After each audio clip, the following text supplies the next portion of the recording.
we're going live already. Hi, good morning, everyone. Yeah.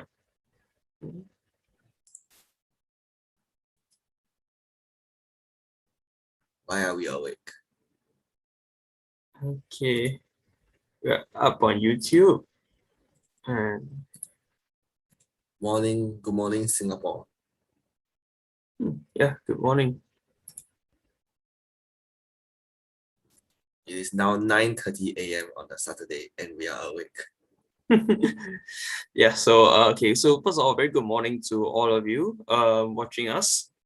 Okay, so what we're gonna have today is that we are having a live commentary of the 2021 Malaysian University Sports Council Open. The round one is scheduled to start at 9:30, so we'll just give a brief overview of the tournament format and everything that is going on. Okay, so right, I'll just get that out right now. This will be a 9-round tournament of Swiss. The time control is 10 minutes per side and 5 seconds increment from the first move. So for today's commentary, we will be focusing primarily on the NUS team. And the NUS team consists of the following 3 players. The 3 players are Tay Renjie, Sakshi Pradyum, and Lau Yan Han, all from NUS. Yeah. Okay, so right now, this is the tournament screen. Okay, round one, like I said, is scheduled to start at 9:30. But we will not have the pairings until then. So yeah, it looks like a relatively strong field with quite a few titled players. But these ratings, I'm not sure how accurate they are. Yeah, some of them have been quite inactive for a while already. We know that, for example, Lau is probably not at where's his rating? 1280. I don't think that's an accurate reflection of his strength. He has a higher rating than Jay. Yeah, but then again, this is a rapid time control, right? So yeah. Sakshi is rated 1504. Renjie is rated quite high at about 1675. Yeah. So yeah, it's the 25th seeded player. So I think the expectations for the players today, just go out and have fun. This tournament doesn't have too much of a stake in it. Also, it's quite interesting to note that we actually have the only Singaporean players here, because this, after all, is the Malaysian Sports Council. So it'll be interesting to see what goes on. Yeah. All right. Okay. So he was born 2005. Yeah, this guy's born 2005, which means he's 16. Actually, he's not that young. He's not that young in that sense. He's young compared to us, but he's not that young. He's okay. 1980. This guy's 41. No, this guy's 41. Wait, actually he's 41. Wait, why is that guy in a university? Is he a prof or something? No, actually, this is open to, I think, everyone, if I'm not wrong. Like, as long as you hit certain criteria. So maybe he probably was actually, I'm not too sure. Don't quote me on that. Yeah, but we have one Filipino international master and one FIDE master. So I guess they can be seen as the favorites, I guess. I guess it'd be fair to say that. Unless any one of these players behind them has something that we've never seen before. I do recall this name, Tan Li Ting. I think she played in the Asian University Chess Championships, the one where we had Kai Sin and Yi Sin playing.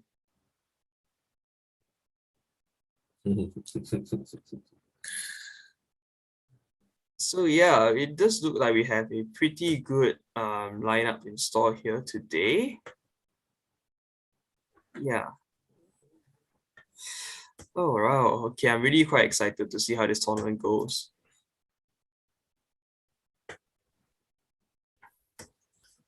I guess it helps that we know the players for the most part, so we will roughly be able to guess what kind of openings they will use. And then Lau will just play his English or his Tarot-Kan.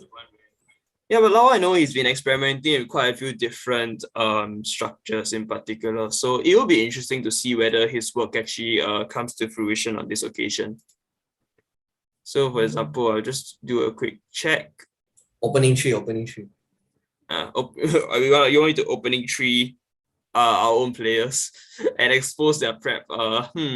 Yeah, because opponent we shouldn't do that because the opponent may be watching our games, No, watching actually, our my stream right now. nah. They're not supposed to be watching anyway. So you know what? Let's just go for it. Let's just go for it. Lichess apparently has this new feature that opening Explorer. Right. But I Actually, yeah, don't correct. I don't know how well it works. It actually works quite decently. So how you do it is that you go to Opening Explorer. Okay, so there's that three possible databases for you to check from. So masters, lichess database, and player. So what I do is you click player. So that's mine. Don't let's not look at that. You can look at, for example, Lao would be the 10 to unknown, of course, on lichess. And right now everything all set. You'll be able to see that are those always games? Yeah, that's probably Wait, then why do we need opening tree now? Opening tree has the function to sort, if I'm not wrong, by certain rating strength and things like that. I think that's the rationale. Yeah, but you can see Lau tends to open with d4, and I think he really likes to go for a very Catalan style approach to this. Let me just check. Yeah, d4, knight f6, c4, g6, and yeah, he goes g3 primarily. So he tries to go for a Catalan style. The new repertoire. No, not that. Actually, that was his old line actually. So I'm not really sure. Let's check Sakshi, for example. So Laptak Tijun. I didn't remember their usernames. It's quite impressive. Right. So he's actually only played one game in this variation. But actually Sakshi plays a lot more games than Lao on lichess actually. So actually this is him as black actually. So him as white. He's definitely primarily an e4 player. Yeah. So e4, okay, so obviously, I mean, quite likely he will face a Sicilian, and when he faces the Sicilian, he always goes for the knight f3. This is how you study for your opponents, just to roughly know what kind of approach he'll go for. There is just one flaw in that plan. You don't know who your opponents are until it's too late. Yeah, that's the problem in the Swiss tournament. That is the problem in the Swiss tournament. But yeah, this is just a rough sensing. By the way, I think this is a new function where they have this sort of like opening explanation on the left hand side. So if you are a beginner player, it's really something that is worth looking at because it tells you, for example, what's the point of this move, for example, right? After knight f6, if you're white, okay, you notice that the pawn is under attack, and you have to try and defend it. And that's why, for example, you see, this is Sakshi's database, of course, but if you look at even like the whole of the chess, all the three moves here, the top three moves all have a function of protecting the pawn, knight c3, bishop d3, or f3.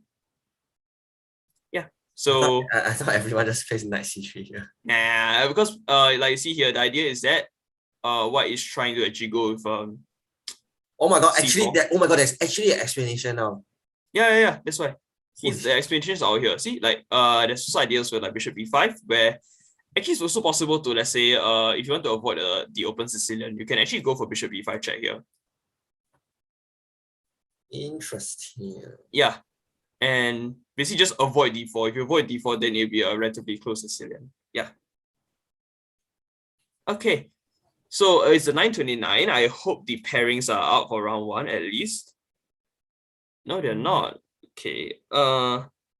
We might be seeing a situation again where the players, yeah, we've been here before, right? I guess where tournament organizers, given the challenges they face, they may not exactly be able to get it up and running as soon as No, I think what happened last time was the server just went down. Oh, right, yeah. But there have been previous tournaments, for example, at the SP Open, where certain issues have arisen. So let's just hope that that is not the case for today. Well, as in the last time the tournament was held on Tornado, the server just went down. Yeah, but actually AUC actually was fine. Yeah, AUC was fine actually. AUC was on Tornado set. Okay. So let's look at Ren Jie now. Have we ever didn't even know that we had a Ren Jie? Yeah. Why wouldn't I have known? He is probably not as active as other members, it's fair to say, but yeah, definitely Yeah, we've seen him around before. Yeah, so he's primarily a d4 player. Okay, he plays the Queen's Gambit exclusively. And the Queen's Gambit is one of those openings where, like you see, Black is actually has two options here, two main options. He can either decline the Gambit, which he can do with being c6 or e6 to try and defend the d5 pawn, or he can even accept the Queen's Gambit by playing d takes c4. In which case, White will most probably be able to win back the pawn, but if you're not careful, then this could actually be quite tricky. So yeah, these are the intricacies you need to take into consideration. Haven't even started. No, it says the event actually so apparently started at 9 a.m. and here we are still. Yeah. Wait, so you already did it for half an hour? No, as in the technical meeting, as far as I know, was supposed to start at 9 a.m. Round 1 was scheduled for 9:30. But yeah. Wait, I actually, there's something very important that I don't actually know. What's the time control here? 10 plus 5, yeah. 10 plus 5. So that's 10 minutes per side and 5 seconds increment per move. Ah, okay. So this is very important for Sakshi. Wait. Why are there two Najiha, Asma, Hisham? No, I believe that they're siblings probably. One is like Sina, Nahija, and Nabila. So likelihood is that they're siblings actually. Yeah. This is some glitch in the matrix. What the heck? It's quite common. If one child in the family plays chess, right? I think it's quite likely that the other child would the two of them just just submit the same name. Isn't that kind of messed up? Because you don't actually know which sibling you're playing against. No, I mean because this is probably like their father's name, so that's why. Yeah, but you get what I mean, right? Like let's say you have one opponent, then actually you don't know whether it's the correct opponent that you prepared for. I do get what you mean. Yeah. Oh my goodness. But then again, this is quite similar. I think how many siblings do you probably know a few pairs of siblings that have like very common names or like very similar names. Alexandra and yeah. So right now, I think it's probably a good sign that we can't actually because I am keeping communication with the players. So if they're not able to respond, that's a good thing because they're probably preparing for the match already. So let's just hope that the action starts sooner because otherwise, we're gonna be here for a very long time. We can start playing that way. Guesser. Yeah. I guess that's always an option. If not, I think it's also possible to actually. Oh yes, the sound. The sound. All right, here we go. Round 1. Okay. Round 1 has started, so off we go. Okay, great. Let's try to find our players. Dark mode. Okay, I found Renxie. So this is the first game we'll look at, of course. Yeah, I just need to find all the players first, and then we will be able to load up. Okay, great. Here we go. All right. So Renxie, as we predicted, went with d4. With g6, he's going for this. I'm not sure what the setup is actually. It's a very early bishop g7. I think this is somewhat like a modern, but now it just basically transposed to somewhat of a King's Indian. This is the King's Indian. Now this is just a King's Indian. Very common opening against 1d4. And now the b6 setup, which indicates that Black wants to fiend shatter the bishop on b6 and target the e4 pawn. I'm not sure how common this setup is actually. Like I know the King's Gambit itself is quite common, but I'm not sure how common this double fiend shatter is. Okay. Let's look at the second game, Sakshi. Sakshi opened as e4 as you expected. He went for the Rai Lopez. Okay, knight f6 is Berlin line, I think if I'm not wrong. That's Berlin. Right. Okay, so we're not going to that dreaded Berlin endgame just yet. There's still a lot of life left in this game. Well, I think after you play d3 to stop the knight taking a pawn, you cannot get into the endgame anymore. Yeah, right, exactly. It won't be that fast at least. Now, Sakshi went knight h2. He just played it, intending to go f4. So it'll be very interesting to see how this game pans out. The bishop probably at some point will come back to the diagonal here to line up and attack against the king, because now that the h6 pawn has advanced, if you put the bishop on this diagonal and the king has castled, this square becomes weak. Okay, so Lau, what has happened in this game? Yes, he went for his normal Caro-Kann. Exchange variation. It's just a move order variation. People think c9 f3 and they get a bit scared. But reality is that this is not too different from a normal Caro-Kann, because after you go d5 takes. Here if you go d4, you can just imagine it as being an exchange variation where whites played knight f3 instead. And so this is perfectly okay for black. Which begs the question: why do you want to play knight f3 instead of just playing d4? Yeah, it is something that I'm not so sure, but yeah, anyway, Lau's getting very aggressive with his queenside pawns here, forcing the bishop back. But I like the bishop on c2 actually. And now the question is really, can Lau actually complete his development? I think he's fine. Bishop g4, yeah. The bishop has to go somewhere. Right, the bishop probably will go to g4, because if you just park it here, it doesn't make sense to just buy only your own pawn. Yeah? So you want to develop the bishop outside the pawn chain as much as possible. Fighting on granite. Yeah, when bishop b3. Yeah, this is why I didn't like the bishop on b3, because if let's say black at some point plays knight a5, you're just wasting another tempo to move the bishop back. And you park your knight on c4. Yeah, exactly. So I didn't really like bishop b3. But this is very decent play from Lau. His next plan will be to go e6, bishop d6, castle, and he should be fine if he can just manage all of that unimpeded. So yeah, exactly. Oh my god! Again, I'm not really too sure what white is doing here, because knight b d2 just blocks in your bishop. And what is the future for this bishop? You can't go to, for example, even the a3 f8 diagonal because of the pawn blocking your own way. Yeah, so now rook e1. There's not too much danger posed by this move, because there's the pin can't be exploited, because the knight is protecting the d5 pawn. Maybe he wants to go move the queen away and play knight e5. No, actually, another possibility is that you want to go knight f1, knight g3, and that removes the pin, because the bishop will have priority to retreat to g6. Just like the Roy Lopez idea. Yeah.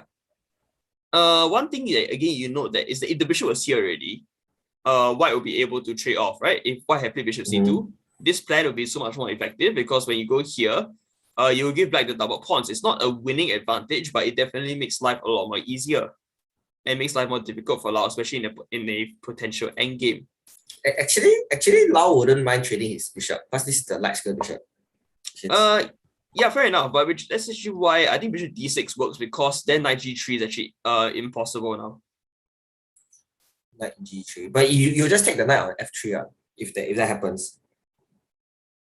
No, I mean the queen is still here. So the point is that if the knight comes here and here, if you put your bishop on d6, you can capture twice. You win a pawn. Oh.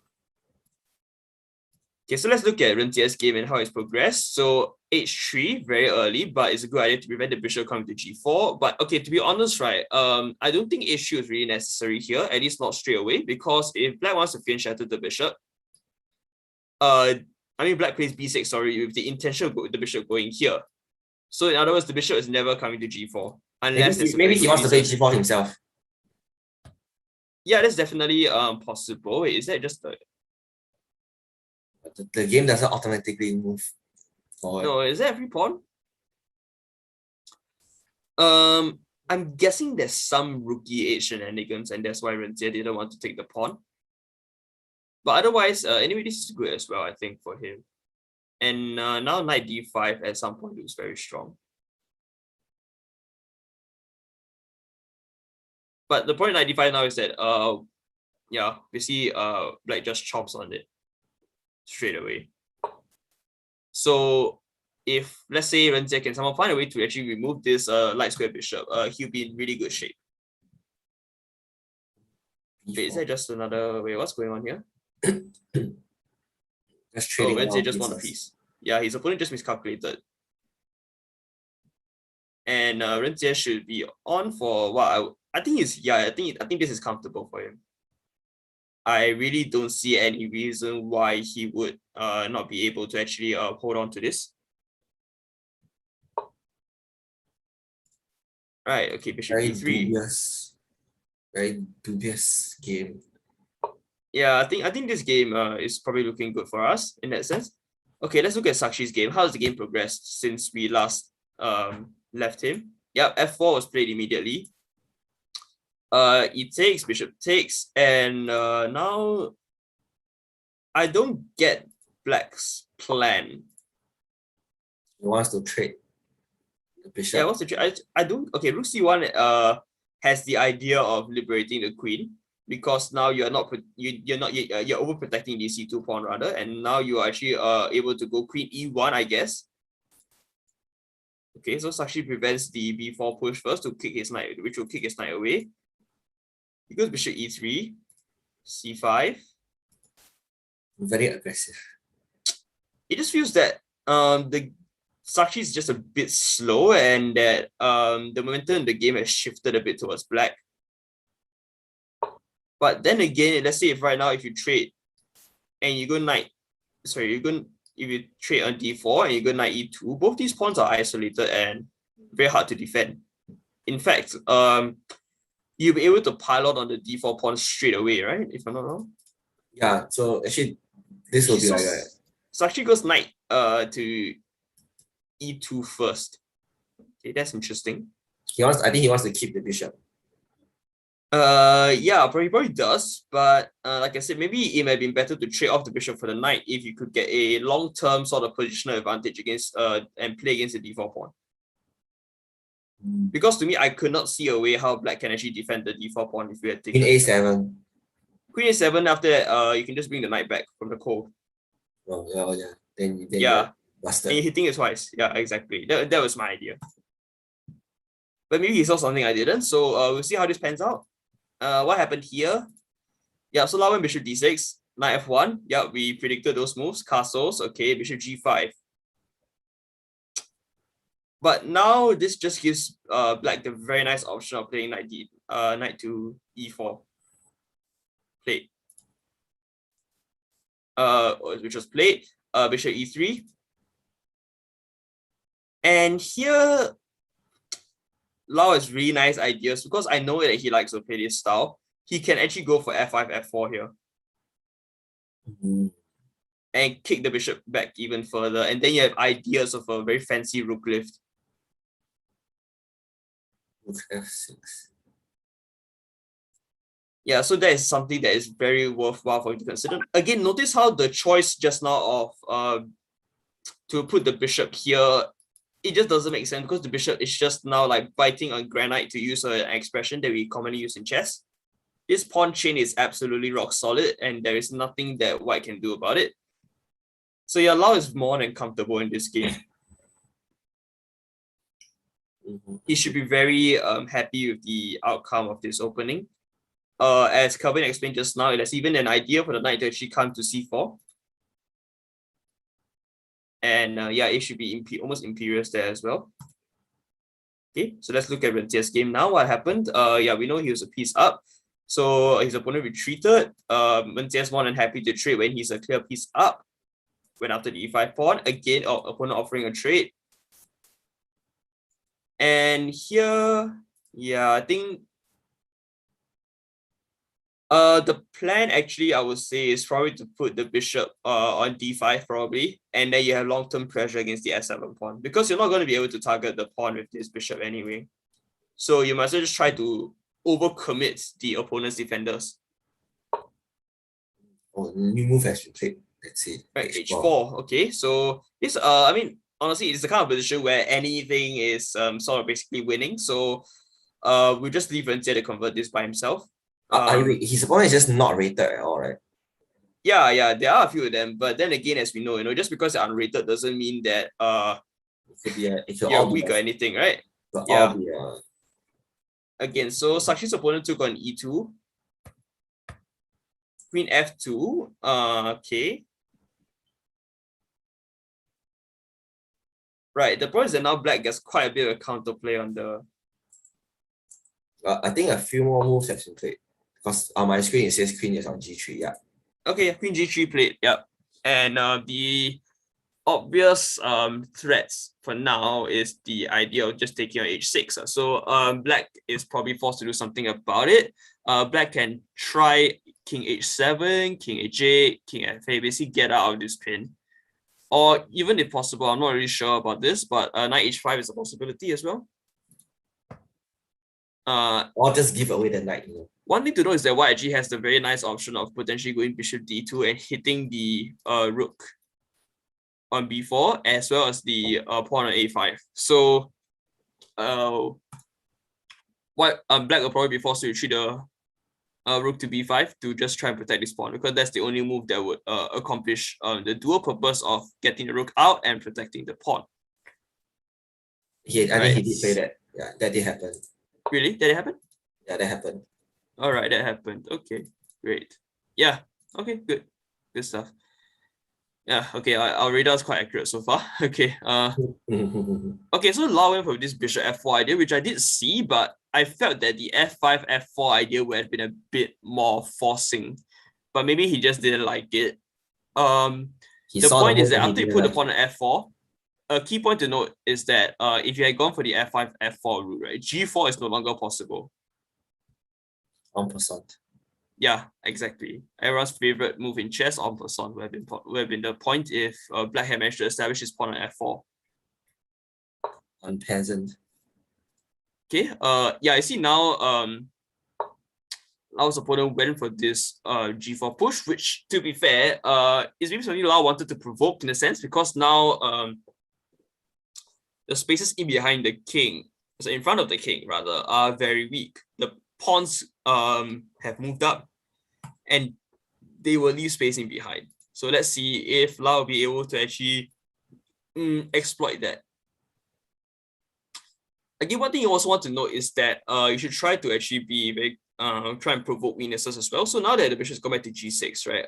You want to actually provoke weaknesses on both sides of the board. So one move that I like a lot is the idea of b4 and just hitting this pawn structure. And the point is that you already had the knight on c3 that actually attacks this pawn. So you remove the pawn to b4 and just weaken this further. You have a potential idea of shifting the knight over, bringing your rook over, and now the c3 pawn is a weakness. Lau is just suffocating his opponent. Yeah, knight h4, going after the bishop. I think Lau is perfectly happy to trade this bishop away.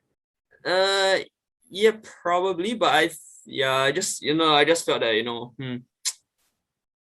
if you go for f5, maybe he would have been a bit better already. Here, I think he's probably still slightly better. It's just that the knight on e4 could potentially get expelled with a move like f3 now. The knight f1 is doing a brilliant defensive job, by the way. Covering h2, covering e3, covering g3. So what happened? Lau went for the exchange. He took on e3. So the knight took back, right? Actually, it's not a very clear thing that you would definitely want the knight to take back. I'm not sure it's 100% thing. But I'm really not a big fan of this, unless Lau's intention is if knight takes to go knight g5 and hit the h3 pawn, which I think is plausible. I think that's perfectly plausible. Okay, but he needs to watch his time. Of course, he's down to 2 minutes. Okay, so let's just see how he's up on time. Oh, wait, what's going on here? Wait, what's going on here? Okay, wait. Isn't it just a bit problematic? Like, what happens if, okay, so basically, Red Jie went here, but what happens if takes? Okay, yeah, he got this, yeah. He calculated this quite well. It took 44 seconds to calculate this, so yeah, he did get it right. Which is a great thing for us. Okay, so yeah, here now he just manages to get this really nice fork, and okay, he's just toying with the opponent, basically. Double check or no? Yeah, and I think his opponent should maybe should is a too strong a word, but you can resign here. Yeah. This is resignable. Yeah, it comes with check as well, so you don't even have time to get in e4, which is quite sad. E4, E4. Yeah, okay, so I don't want to jinx it, but I think I can quite confidently say that Rentier has probably got that in the bag. Yep. So yeah, here Sakshi's up a pawn now. He just up a clean pawn and he's managed to reposition this bishop along this really nice diagonal. So black has no compensation whatsoever for the pawn. Sakshi's gone rook f5, queen e6. I'm not too sure what his plan was here. That's the only thing. I'm not so sure what his plan was. I think something more natural would have been to try and establish control over the A file with rook Maybe he wanted A1. to So that suffocate his opponent. sorry, Maybe he wanted to suffocate his opponent. possibly yeah. But the issue is that now you have to reactivate this knight. And this knight is doing absolutely nothing at the moment. You want to reactivate it unless Sakshi's plan is to go knight G4, which I think I quite like. Rook A1 now, okay.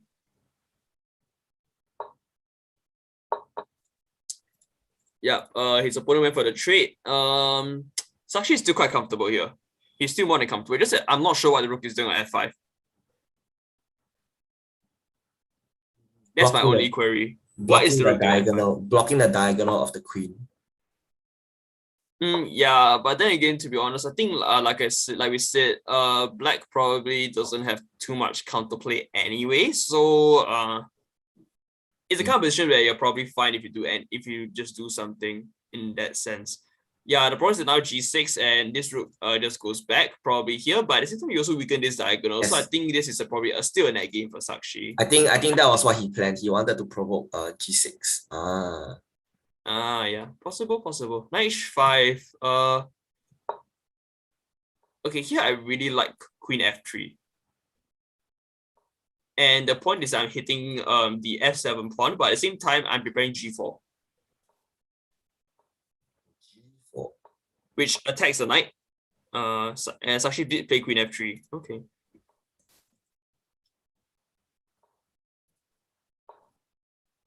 Oh, okay, he went for knight G4 though, because I was quite sure that actually if you had played G4, it would actually trap the knight. Oh, so the knight can go back to G7. Sorry about that. But yeah, knight G4, good move. And yeah, it's very hard to chase this knight. I guess you go F5. And then he paid off putting the move, putting his knight on H2. Yeah, I mean eventually the knight got back into the game. Okay, so what happened in this Titanic duo between Lau and his opponent? Oh, the opponent just toyed. He hasn't taken the bishop on G6 yet. Okay. So yeah, okay, wait, why is his opponent just triple stack on the E file when the E file is still protected by this pawn? Okay, so now when Lau goes to C8, I think I'm quite sure his next move, if allowed, will be something like B4. Wait, you can draw arrows on Tornado now. Yeah. Yeah, this is a very new feature, but it's something that has made commentating on Tornado so much more easier. Still prefer lichess. To each their own. Yeah, you know, to each their own. You tell me you don't prefer lichess over Tornado? Yeah. Okay. Queen D6 again. Yeah, this concept is called the minority attack, where basically you are using the queen side pawns.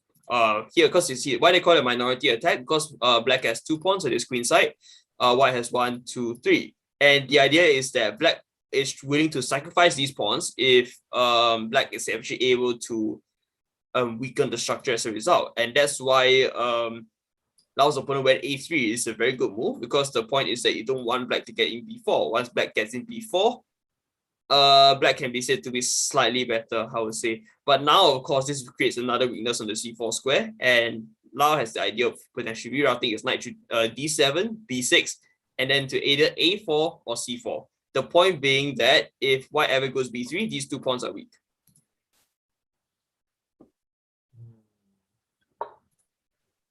Okay, so Lao's going for rook b8 instead. I think because he wants to protect the b5 pawn before the push, so this is also a potential option. Now, I fully expect him to go a5 here. Is his opponent's plan. The opponent's problem now is white is still probably slightly worse here because white has zero play whatsoever. Any c4 break is stopped. Yeah, basically I don't really see a way to progress for white at all, really. I guess the potential idea to be actually to go g5 and then h4, h5 if possible. That's the only thing I can see. But yeah, now Lao went a5. Oh, b4, okay. Yeah, because he doesn't mind the free pawn here because he can just take twice on a3. Free pawn. Opponent took on b4, and now Lao, I would say, is just much better already. Because this knight probably has to waste a tempo because you have to take into account the idea that when you do this trade, the rook is now attacking the knight, so you can't actually allow this to happen. If you take this, the rook takes here, and white is just playing a very painful position. Let's just quickly check. Yeah, so Ren Jie managed to checkmate his opponent. Let's just see how he did that. Okay, so just a very classic. I'll go out over your pawns and eventually just crush you. Yeah. Ensure that you don't stalemate your opponent. Very clean conversion. It's a very clean conversion. So congrats to Ren Jie for winning his first round game. Okay, so what went on here? Okay, so Sakshi's opponent went bishop h4, the idea of putting the knight on g3. So Sakshi went just like liquidates, which perfectly suits him. G5 is a very poor move, I have to say. It is a very poor move. Because now this bishop will be, so this diagonal will just be a just absolutely painful. And now Sakshi goes king h2 with the idea of actually going g3 and trapping the bishop. I think actually there's no way to stop this. Ooh, scary. Yeah. Committal. That's why I didn't like g5. The point of g5 is that his opponent didn't want to trade off into an endgame. But the problem is where you don't trade off into an endgame and you do that instead, you actually run into a worse situation. Yeah, where now actually, yeah, basically, yeah, black was sort of forced to basically just go into this endgame, and yeah, this is a very comfortable. It's very comfortable. I fully 5 points. Yeah. There is pretty much no way that Sakshi can spoil this. His opponent is the one down on time. Yeah, this is this is extremely comfortable now. The pawn just run up the board. You can't stop 5 pawns. Not even so yeah. Okay, it's been a good round. So far, yeah. What's going on here? Okay, knight c5 was played. Takes. Okay, here's the thing. Rook takes c3, right? Yes. The problem again is that this pawn is now just backwards, and I fully expect Lao to sort of try and take advantage of this. He should be able to win the pawn at some point, I would say, because like these 2 pawns are very poorly defended. Okay, but queen e3 is a very nice find. Actually, you can make an argument that that is also a pass pawn. Yeah, it is a pass pawn, yes. The issue is that once the king comes over, I think in this endgame, the evaluation should be favorable for black, really. You could even try to go, for example, I think that the ideas of queen c2 even. Just keep the pressure up. Queen b4, okay, and Lao's idea is actually just rook c3. Actually, yeah, this is a really nice move as well. It's a good solution to this. Rook c3 is actually looks devastating. I don't really see a way how you can defend if rook c3 comes in. f4, rook h3, and oh, this is over. Yeah, that was a great tactic. Yeah, this is nice. This is nice, and Lao probably got this. He doesn't have enough time to convert this. With 5 seconds increment, honestly, it's enough. It's enough. Stone flag. Because I mean, it's very easy to play as well. This endgame is extremely easy to play. You just park the queen and just start marching the pawn, and you just go about white's other pawns. What's happened in the Sakshi game? I'm quite surprised he doesn't have a queen yet. Okay. Okay, queen has gone to G8. Okay, whatever you do not play queen B. Do not play queen B3. Just don't. Okay, now you can play queen B3. Yeah, Sakshi won by checkmate. Yeah, great win. And he won up 3 minutes. Yeah, okay, that's a good sign. Yeah.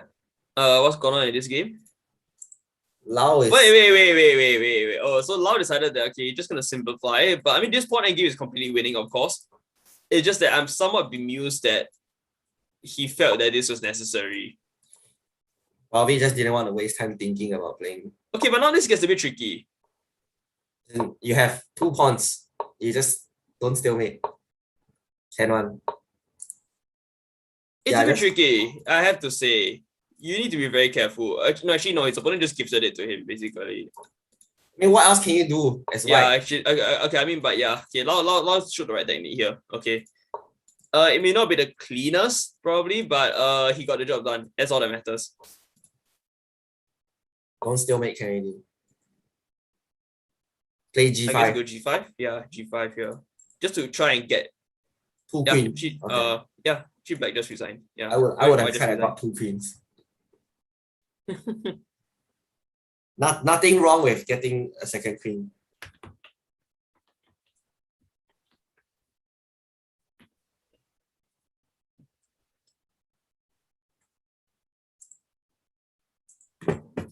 Okay, so that concludes round 1. Okay, so basically in the Swiss system, you see that the top seeds, for example, are all. Okay, wait, I have to see what happened. How did this game end in 14 moves?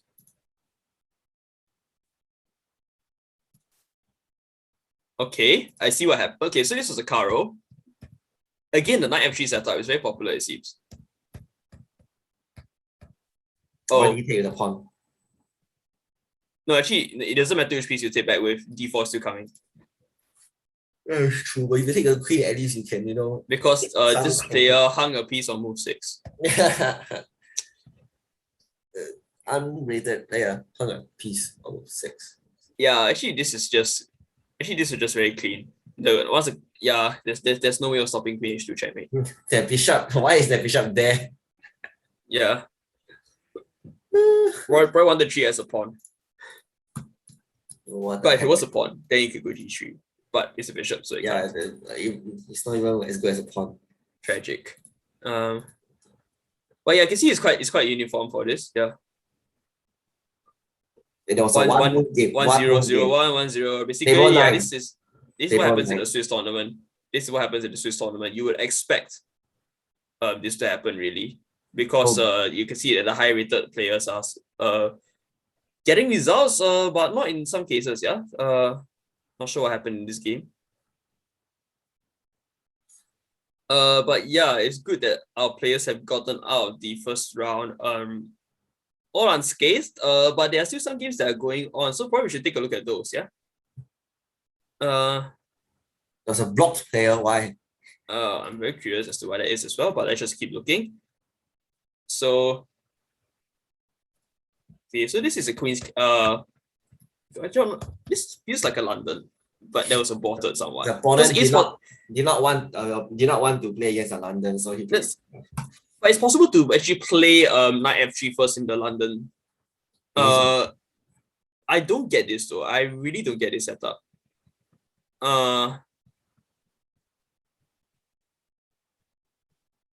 What's going on here? Oh dear. This is painful.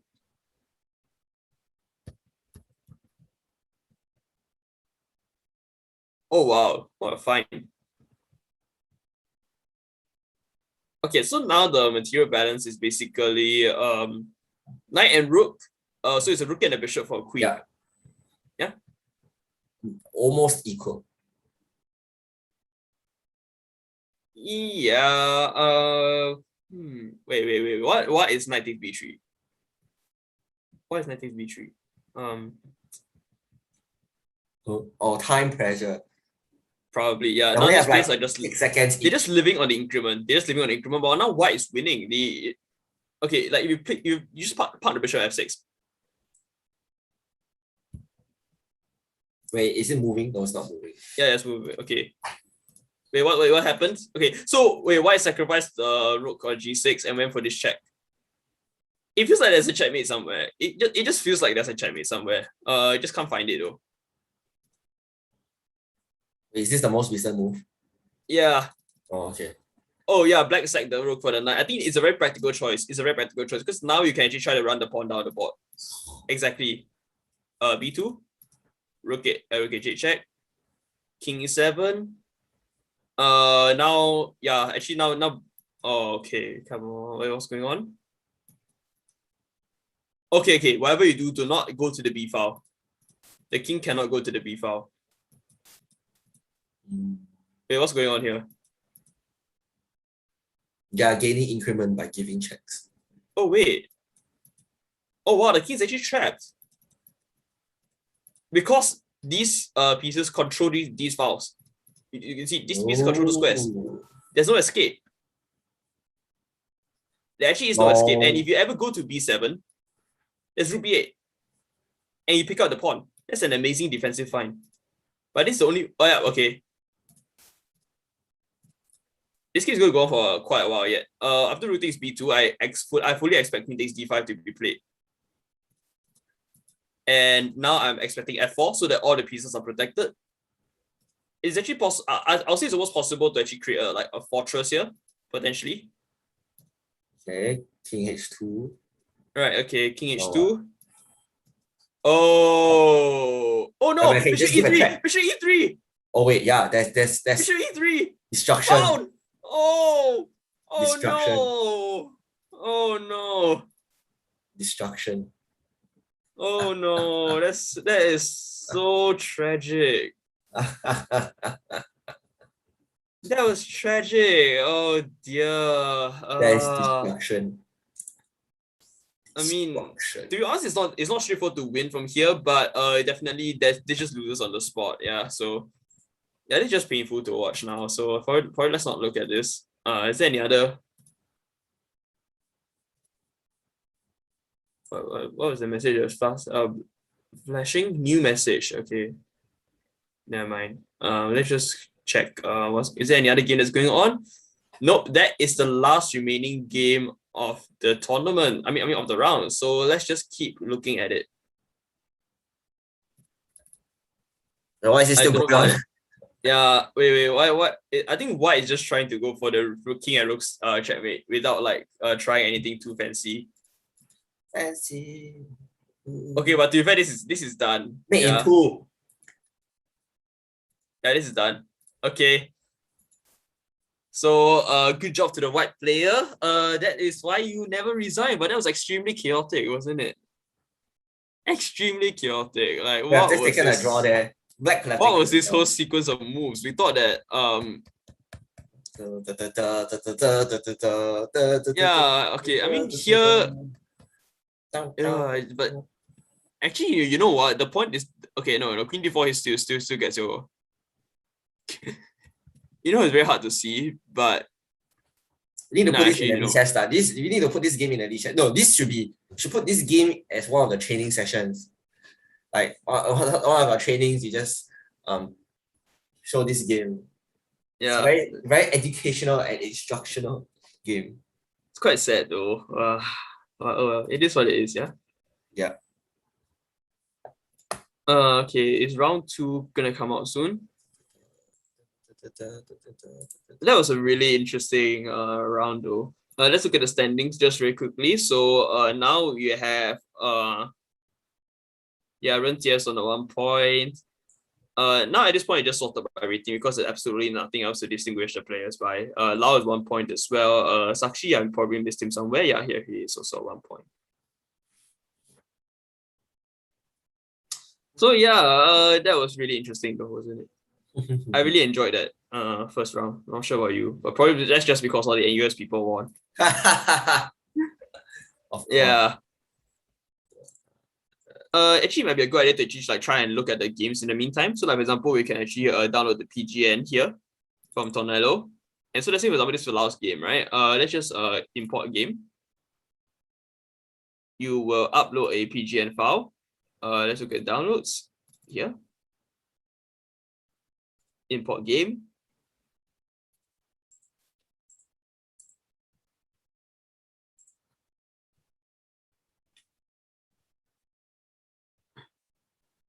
Okay, let's just look at it because I mean, yeah,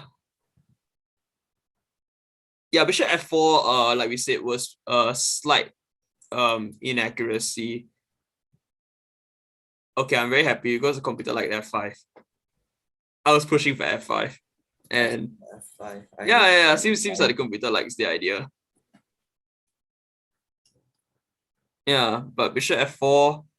I mean, yeah, this is still slightly better, but where would you say this game was lost? About here actually, like it's already slightly worse already, but yeah, it's like a move like b3 just. Sorry, I was gonna wanted to prevent queen a4. Yeah, actually see like here actually what does the computer recommend? King g2, and apparently the point. Oh, the point is to protect h3. I think. And the idea is that even if you could go here, here, can you take? No, because apparently this is just this endgame is drawn according to the computer. So, oh, because there's a perpetual on this. Oh shit.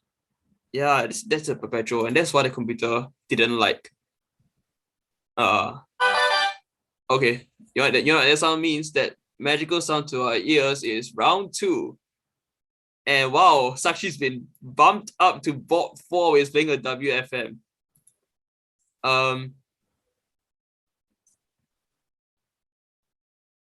Lao is on bot 17. Where is Renjie? Where is Renjie? Oh, Renjie's on bot 24. Wow, okay, but yeah, this should be a very exciting round of games. Have they all started yet? No, not yet. Can't even click into it. Yeah. Okay, let's just take a quick look at this game still.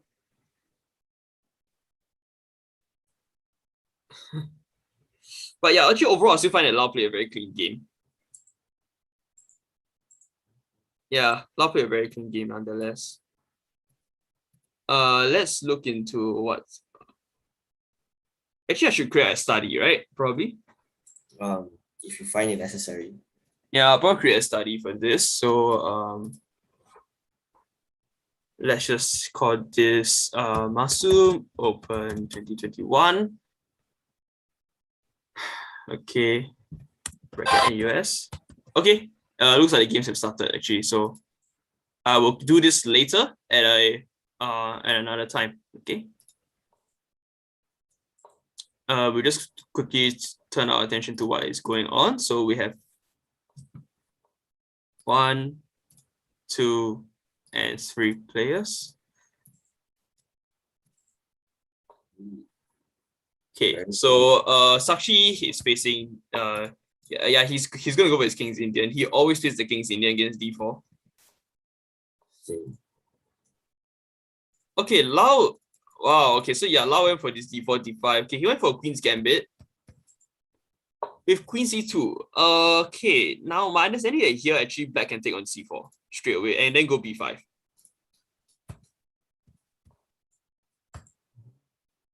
Queen b3. Okay, that's interesting. Hitting the b7 pawn, but okay, we'll see how his opponent responds to that. Okay, now I think we mentioned how just now Renjie likes to play the Queen's Gambit. This time he's on the other side of the Queen's Gambit. I'm just gonna flip the board here so that it's clearer that he's actually playing as black here. Do I need to do that for any of the other players? Yeah, we're going to do that for Sakshi as well. And he's actually gotten a very good version of this, I think, where you're actually able to go and push the pawns on the board. A bit overextended possibly, but yeah, this is just very sharp already. It's very sharp. Why is this opening? There are 6 pieces on the 4th rank. Yeah, a5 and now the knight has to go back to either c2 or a2. the issue is that black's c pawns are slightly weak. Slightly is kind of understatement, to be honest, but yeah.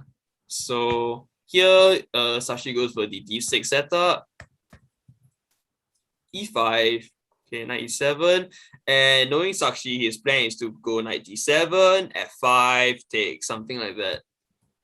Oh, it's go knight e8, and then f5. Yeah.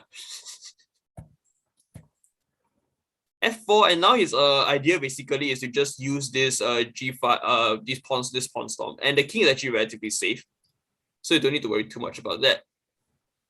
It's actually white who should be starting to get a bit worried, and that's why you try and create play on the queen side straight away. Yeah, Sashi doesn't care. You know, he literally doesn't care. Okay, but this is the perfect king's. Yeah. The only thing I would suggest as an improvement is like probably the queen. Where does the queen? No, okay, so now right, black should go knight f6, queen e8, yeah, queen g6, and then you're able to support the g4 push. At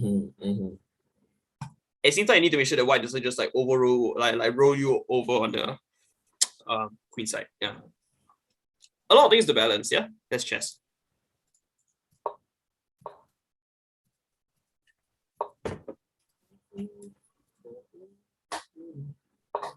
Okay, last game is still quite standard. I'm gonna say it's too much to look into there. I'm actually very interested in the TS game. This game. Oh yeah. Okay. He couldn't take back because knight takes c6. And that's why you have to take knight. Okay, then now what do you do? Bishop e6. What the hell? Oh wait, what was this knight jumping? Yeah, so okay, this is really interesting. Okay. But I have to say, I really prefer black here. Not just because he's the pawn. Every single piece of white. Every single piece of white is on the last rank. You see queen e4 is coming, you know, and like what can g4.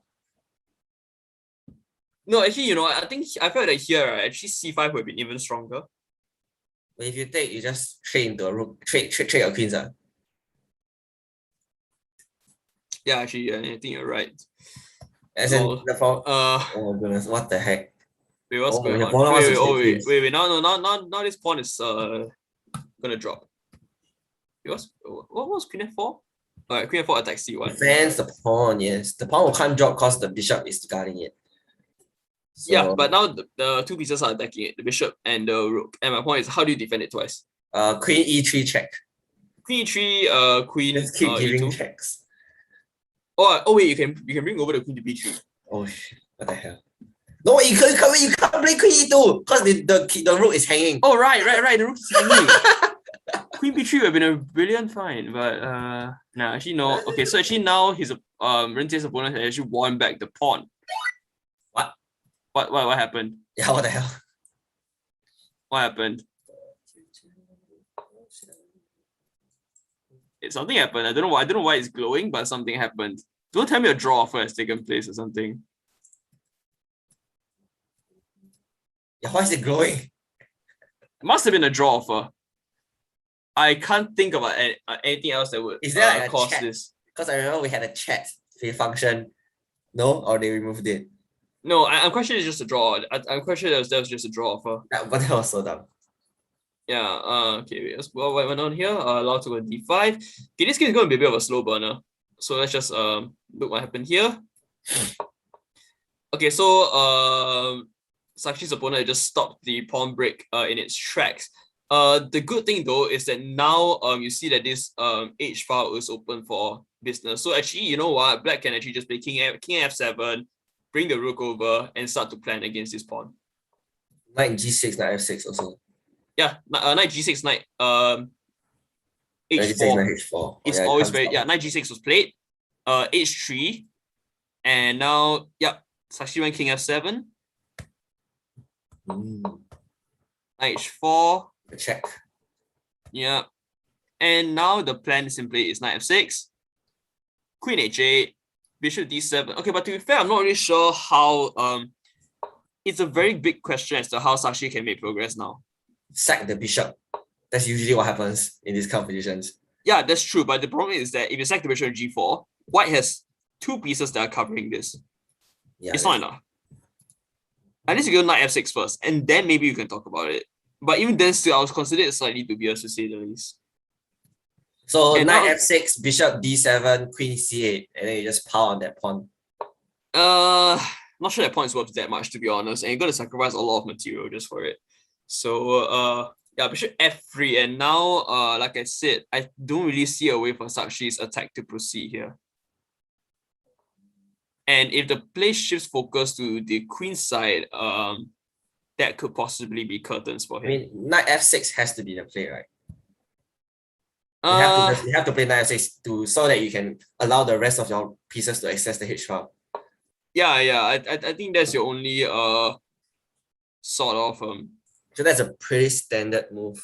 Yeah, that's the only source of counterplay really. And now this bishop f8 just looks kind of ridiculous. Like I'll probably actually consider repurposing the bishop and trying to put it on f8.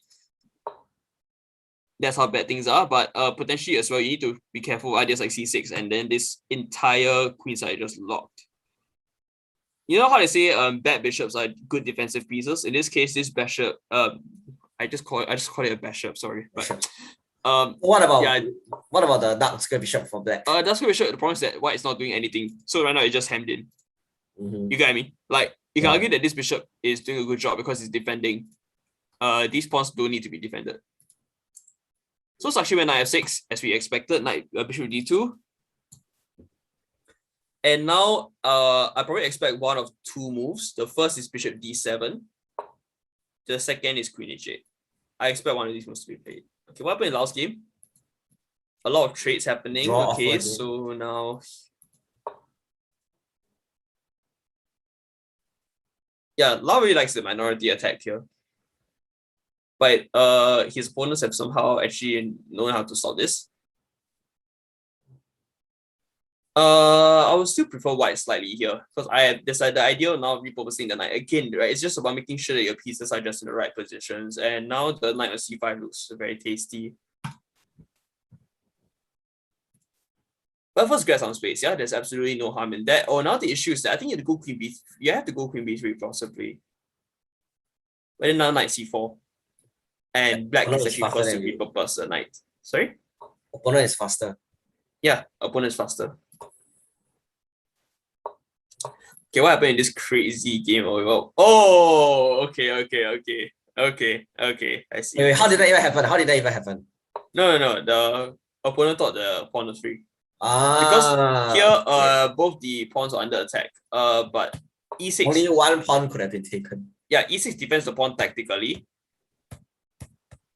Huh? Wait. Excuse? Wait a second. Oh, you can't take the rook because bishop b5. Oh no. Wow.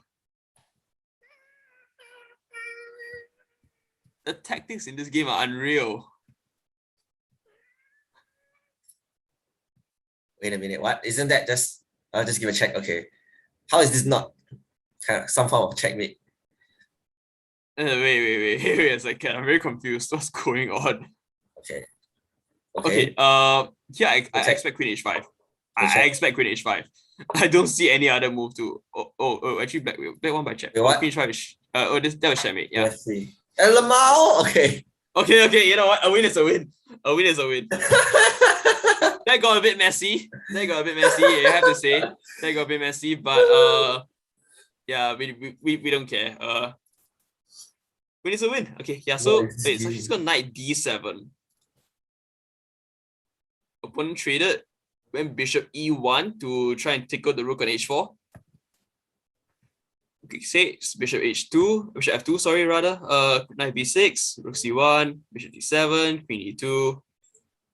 And now the issue is that Sakshi, the issue with Sakshi's side is that he's, like I said, his king side attack has completely stalled. And white is just going to start pushing a4, a5, put a knight on b5, put a rook potential on c7, and this is going to get very painful.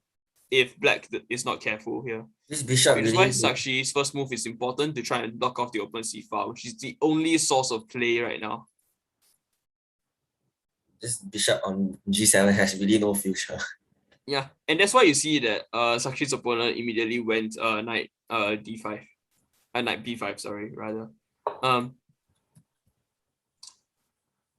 Because the important thing is that whatever piece captures or whatever piece capture happens, the rook will immediately jump back here. Whereas the black rook on h6 is a bit misplaced. Sakshi's gonna be a bit of trouble here. But but I would say b6, a6 is a good move because now actually that's why I didn't like the move order. Because now a6, where does this knight go? Back to c3. Possibly, yeah, probably. Or if you want to keep the file open, you can go back to a3.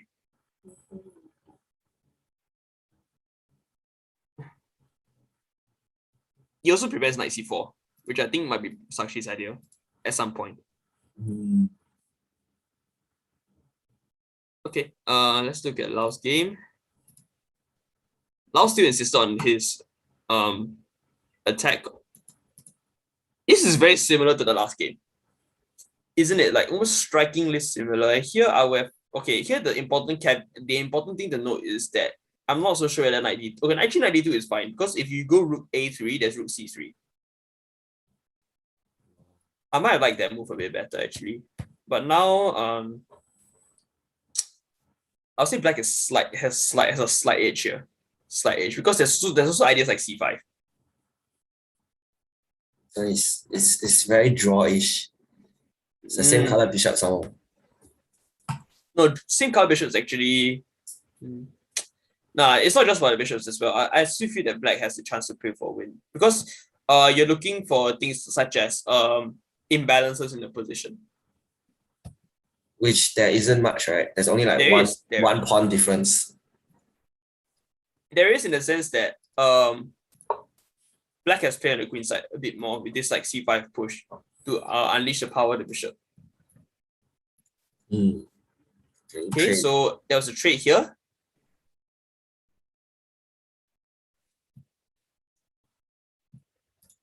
Okay, what happened in Sakshi's game? Yeah, actually, I called it. The knight went back to a3. Sakshi went knight a4 instead. Now queen d2. And the idea is to stop the knight from coming to c3. It's as simple as that. The point is that now, like I said, Sakshi's position is just so cramped, you know, like it's just really, really hard to play. Doesn't have space. Now what you should do is you should go back to b6 and then move the knight to c4. Try to move the knight to c4 again. Yeah, point is that there's two pieces guarding the square, so it's gonna be a bit hard. I guess you could prepare it by going b5 first and then like going with this. Not sure how fast that will be though. Yeah, just play b5. And Sakshi's retreated the rook to h8, which is basically an animation of defeat in the sense that he knows that this kingside attack is probably not going to work out unless the plan is to go queen f6, queen h6, and then target h3, which can just be defended by rook h1. So I don't really see how that is strong enough a threat for the opponent to be too worried about. So I mean, because his opponent is a WFM, so that probably wouldn't work. Yeah, probably. But you never know, right? You really never know. But you really need to somehow activate this bishop. The bishop then set. Okay, so the queen's gone to b2. Lau played rook b1. See, I just don't like how this knight of c4 has been allowed to just stay in this position for so long. It's a pain.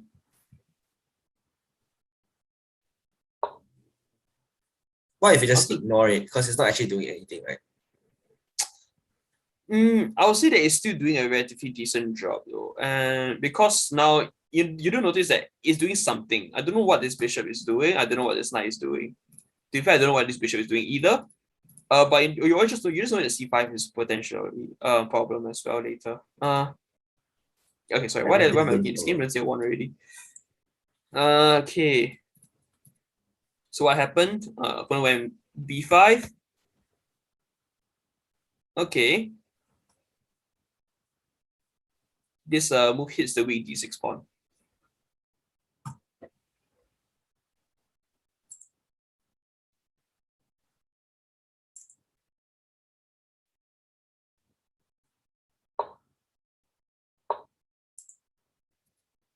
Okay, queen e7 to protect the pawn. I think that's the only move that really protected the pawn, unless you wanted to go rook h6, which again doesn't make sense because the rook just came back to h8, man. So yeah, but that's actually down a bit on time. Bit of time.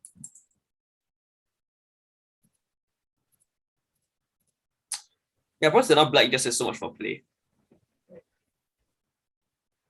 Unless white can find a way to soften this pawn, which I don't think is going to happen. Because like I said, just now the only way to kick out the knight would be knight to d2, but now that's not possible. But Lau does have time. He does have time, so. Okay, so now how does Sakshi rescue this knight?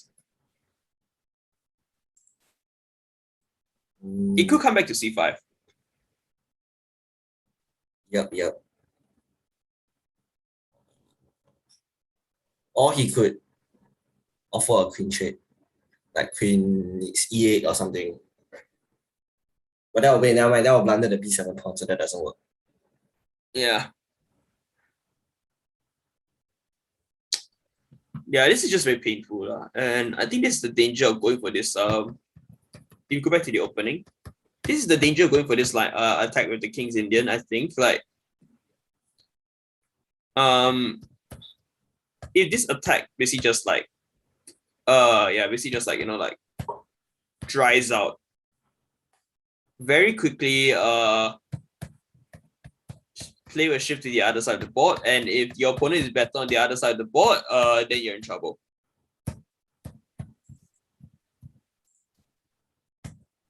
This is kind of what happened here. I fully expect Sakshi to go knight c5. Play.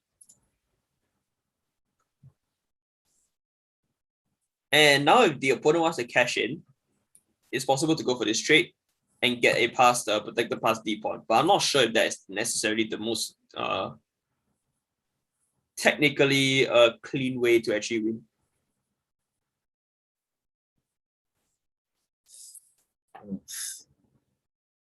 It's not fun. Yeah, it's not fun at all, for sure.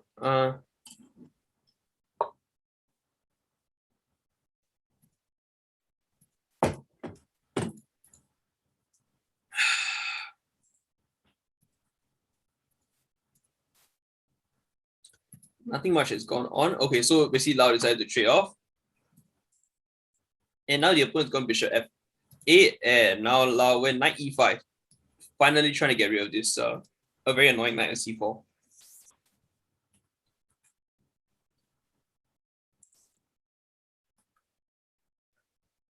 Just be careful about this bishop on b8. It's a bit loose.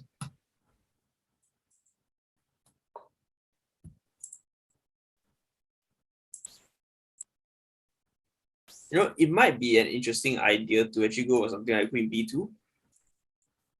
Oh, which is what was played. Okay. And the idea is that if you take on c4, you take on b8. And you get a bishop for a knight, which in this endgame might be better. I'm not sure, but it might be better. It's so complicated. That's chess for us, It's up 2 minutes. That's some hope. Yeah, but I mean, this game is not lost by any means. So, doesn't it just blunder knight c6 as well? Okay, you need to calculate knight c6. What happens if, for example, queen b6 or queen b7 or queen b5? Basically hitting both pieces at once. And if you can't protect the knight, then you lose the bishop. So yeah, Lau needs to be careful not to blunder into taking on c6. Oh, the border has already moved. No, queen b2 is the last move. Eh? Yeah. Oh, right. Now it's white. Sakshi down to less than a minute. It's increment. That will be fine. Yeah. Increment, of course. Make sure that you're able to live. The issue is that now, again, it's just how it's the paralysis of these pieces. So now I guess the best way to do things would be to move the rook over and to the c file to just overprotect this. In that case, you might as well just play rook c7, rook c8. Yeah, fair enough. Faster.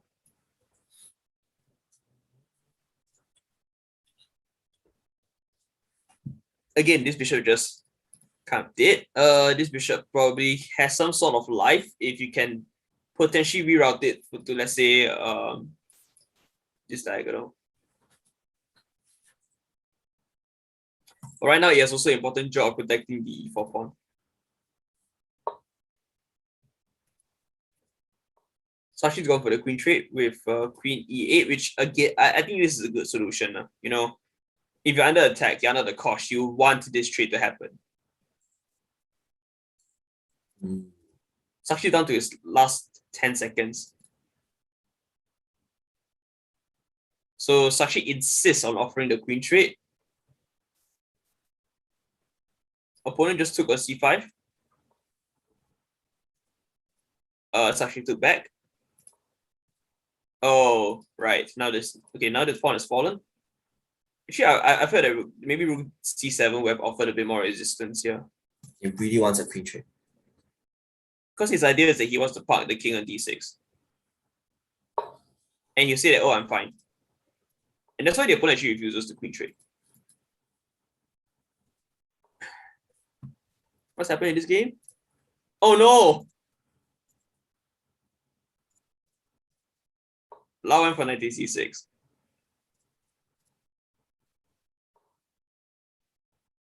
To be fair, it's not entirely lost, I would say. Since his opponent didn't even take the bishop. He yeah, didn't even take the bishop. The opponent just. That's very interesting. Yeah, no. This is a very good move because you want to prevent any idea of knight takes c4, right? And then you can get maybe like 2 pawns for the piece.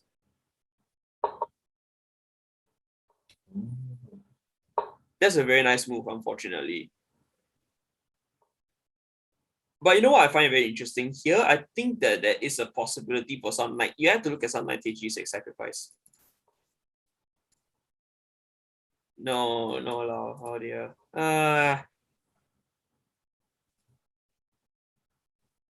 Okay, I guess you could still try and go for this with knight f6 and knight takes d5.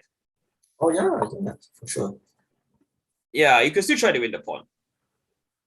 So you are basically down a piece for 2 pawns. Oh, wait. What's knight e8? He wants to give more checks. Lau should try the sneaky queen c6. Probably wouldn't give him anything too much, to be honest, but yeah, it doesn't actually give anything. Worth a shot. I have a sneaky feeling that this is wait, what's this? Wait, isn't this just okay? He's banking on this queen d2 idea. Does it actually work? But the thing is that his opponent has 2 minutes more on the clock. If she decides that this is actually worth it, right? Sakshi just lost.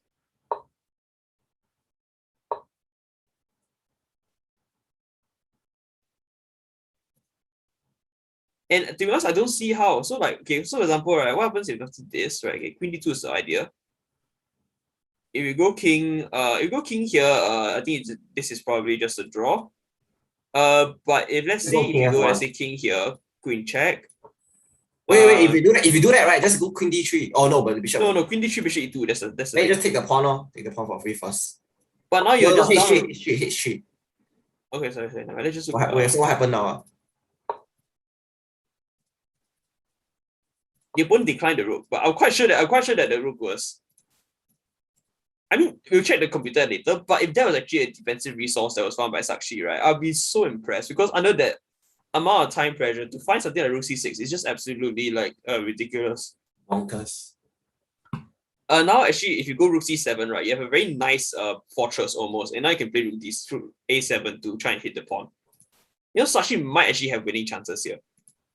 He might actually have winning chances here. And I know it sounded like very like this is believe at the start of the game, but sorry, not at the start of the game, but in the middle of the game. But he actually does have decent chances here. So what's happened here?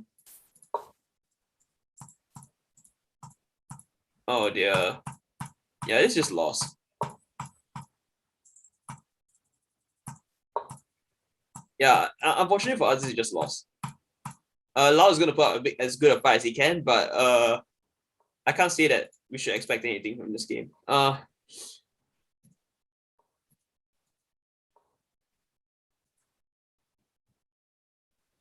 Yeah. Okay. Now, wait, what's going on? Yeah, I think Sashi just has some sort of fortress here, which is again just amazing. The opponent can't make any progress whatsoever. I do believe that this is a draw now. Okay, so we force a queen trade. But no, don't trade queens, because if you trade queens, then there are some ideas like, oh, what happens if I go in behind? Now, yeah, actually, this is just a draw, because basically wherever the queen goes, the rook just follows.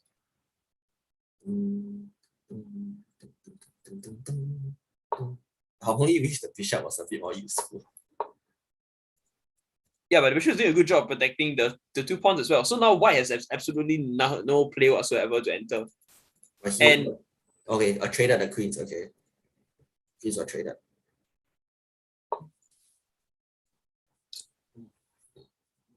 Okay, Sakshi, this is holdable. This is holdable. The issue is that Sakshi is still down a pawn.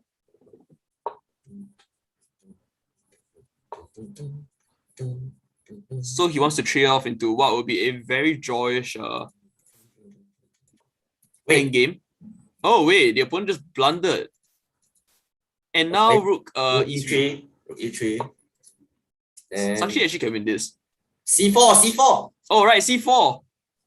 Wait, c4 rook a6. c4 rook a6. Then take the pawn up. Fair enough. Yeah. c4. Oh, he wants to push the king away to the h file before playing c4. Oh my goodness. No, it's actually fine c4. Oh, but now he has 2 pass pawns, connected pass pawns. Yeah, I think he's winning actually. Just play bishop d6 and your opponent cannot make progress. Oh wait, no, that's not good. Okay, just f3. Okay, push. No, he's shutting e4 check.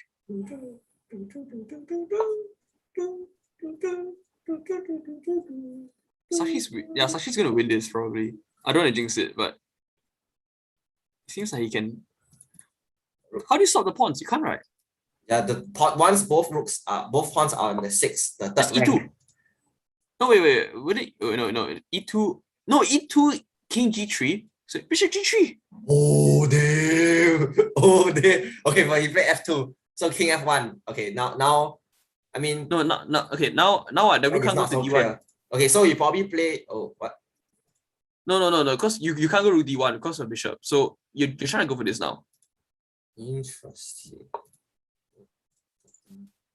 Yeah, but this is why I wanted E2 because of the Bishop G3 idea. But again, time pressure is very hard to spot. But C4 is not actually a very good move as well. Yeah, C4 play. Okay, then what?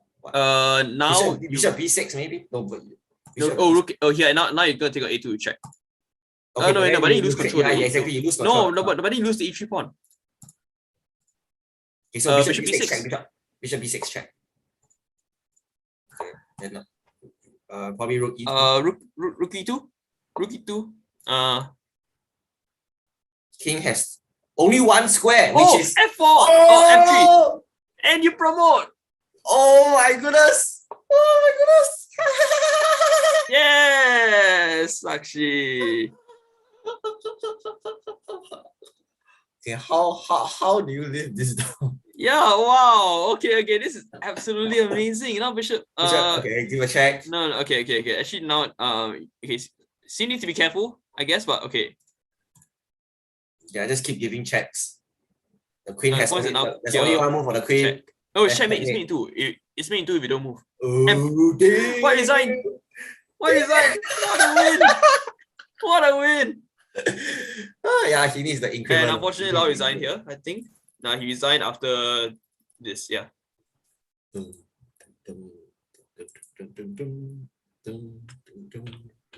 He needs the increment. The increment is the increment buff. What? Okay, I'll take game. Oh no. Sorry, no, not this game. But still, wow, what was this game? It's madness. He was on increment from like what? Move like many moves ago. Like move 30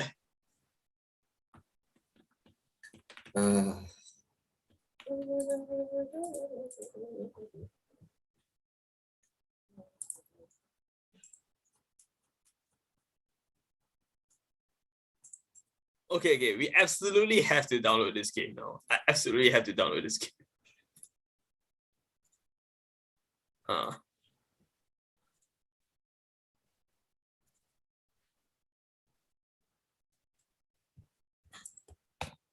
I'm gonna connect Sakshi's Immortal.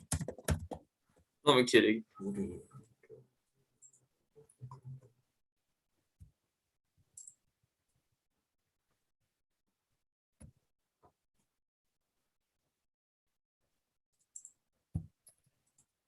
This here actually computer doesn't even like black, doesn't even like white too much.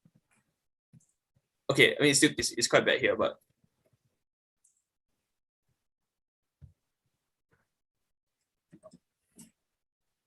okay, so the best move is still to take the pawn, take the rook. I mean, yeah, his opponent just got psyched.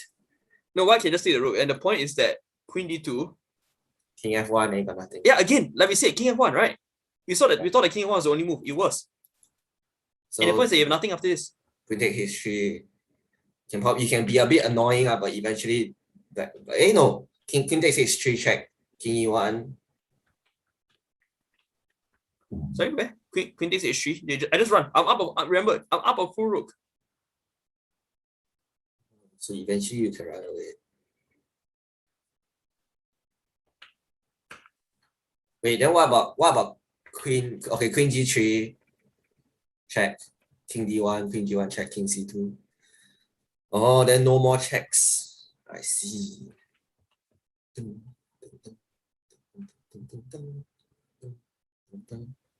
But still, though. Just look at the time he has on his clock.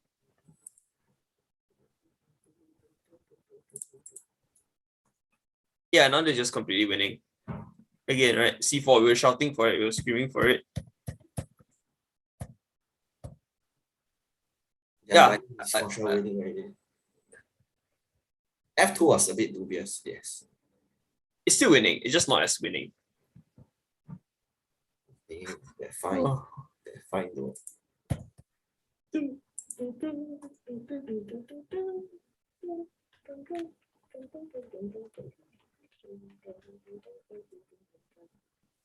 Yeah, I'm just chatting with Sakshi now, but still, wow, what a game. Okay.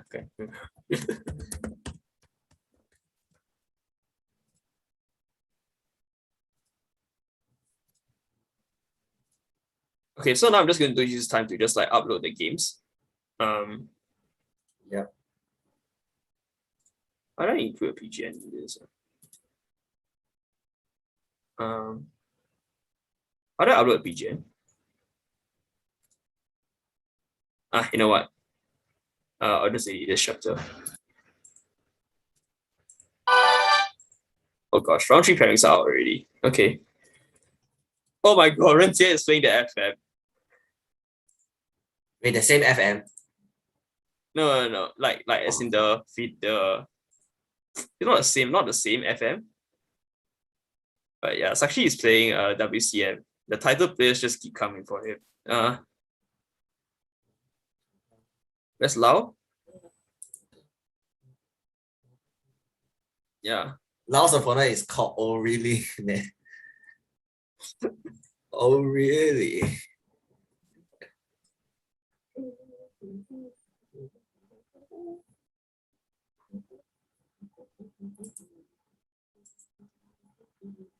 Okay, but still, what a roller coaster that was, right?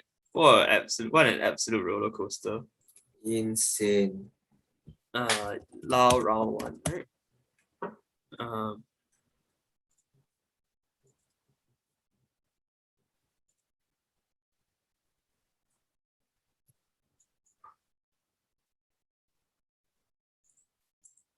Yeah, I'm going to use this time now to, like I said, just like download all the games. Sure.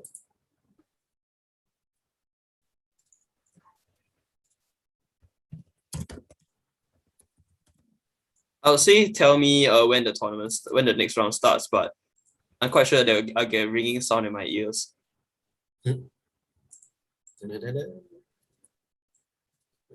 This.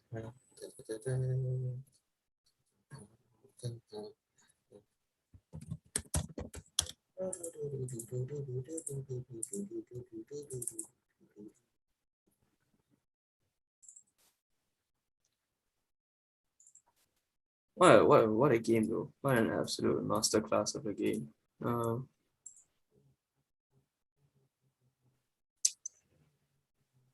That's why you just never resign. No matter how hard the circumstances, no matter how bad the game is, just don't resign. Just don't resign. Never resign.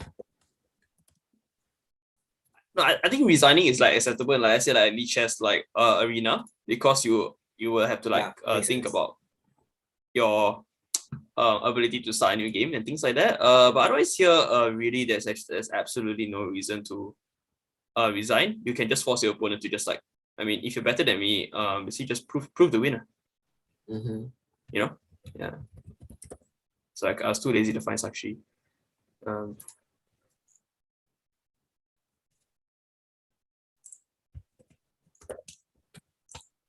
mean, actually titled that Sakshi is immortal. For what a game that was. It was though, right? I mean, like, it was brilliant. Yeah. Okay.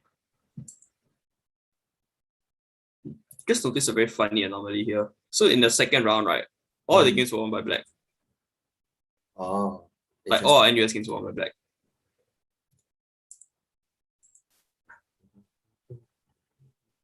Renjie is having a really good tournament. Good start. Yeah. How many viewers do you have on YouTube? 2. Okay. That's not so bad.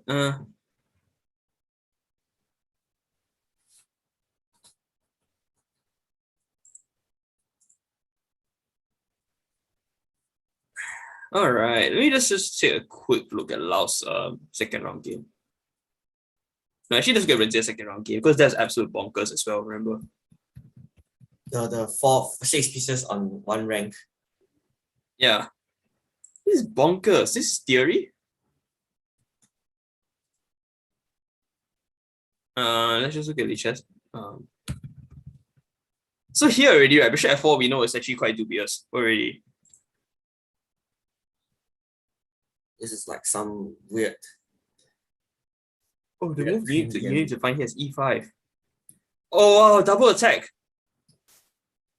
Oh.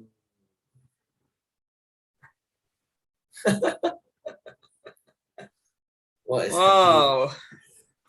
Wow. What is happening? I'm fine.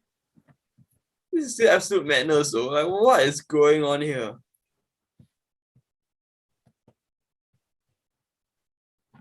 He is a blunder. Even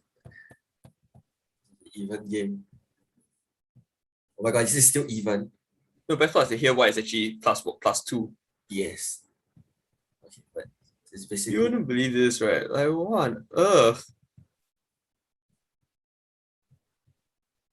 Okay, so where exactly? Wait. The rook is trapped. The queen is trapped. We didn't see this. The queen is trapped. Oh wow. Okay, it's not exactly the queen is trapped. Like, you can block with the bishop. Just sack the bishop. Yeah, but still, I mean. Okay, but so he didn't find it. Instead, he went. Yeah, but okay. Okay, that was madness. Let's just check what happened in Lao's game. I mean, this was just very clean theoretically, like. It's probably completely fine for Lao, but I think here black is almost really equal. Yeah.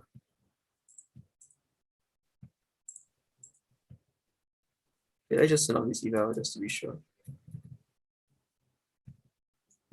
Because I think that the important thing to check is actually what happens here, right?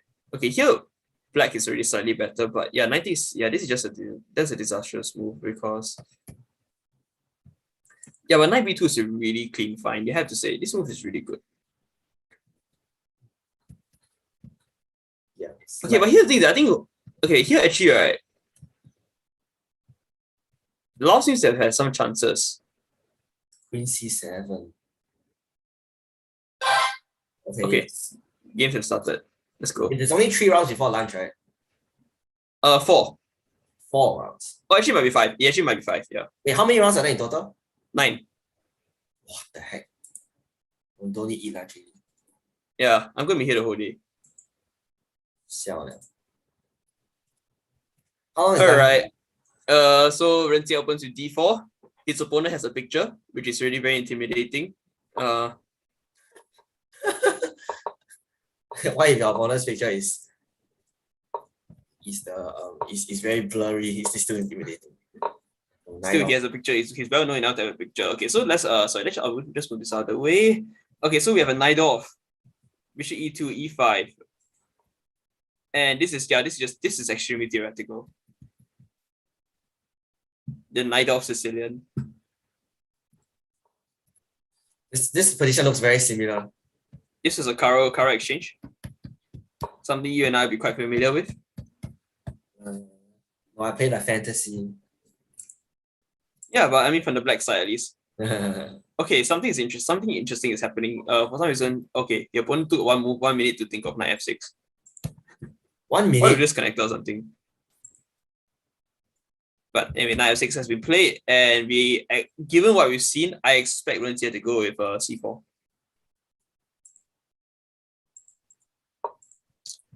Yep.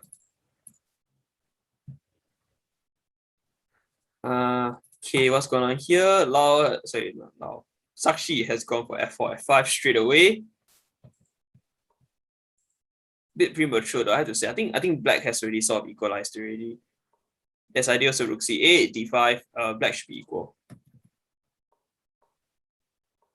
Yeah, the thing about the card, okay, yeah, opponent goes knight f1 again, going for knight d3. Such a common theme, right? Like, it's not the first time we've seen this. Yeah, it's not the first time we've seen this.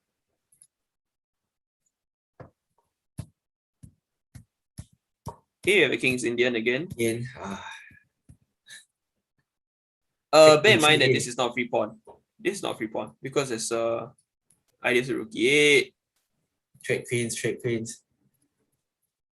Oh my god, they really train straight queens. Wait, didn't we see this in the? We've seen this, right? I can't remember which game, but we've seen this. I don't remember a queen trade this early. What's going on here? c6, knight takes c5, rook e8. Wait. Oh. I see. Hey, wait a second. Oh, important to note that just to show everyone why this is okay. A rook takes e5, rook d8 check. Okay, if you block with this, you take here. Take here, you take here. Material still even. A up a pawn. Which is why rook is the only move. Here, knight a6. And now I think Ren Jie has to go think of it. Is this off theory or is this off theory or he calculated all of this? I think this has to be theory. This probably is theory. So as in just now, right? Why not block with the knight instead? Okay, so right, castle kings, right? Yeah, okay. Block with the knight. f4. Rook e6. Cannot be f5, right? Yeah, it's not f5. For sure it's not f5. Wait.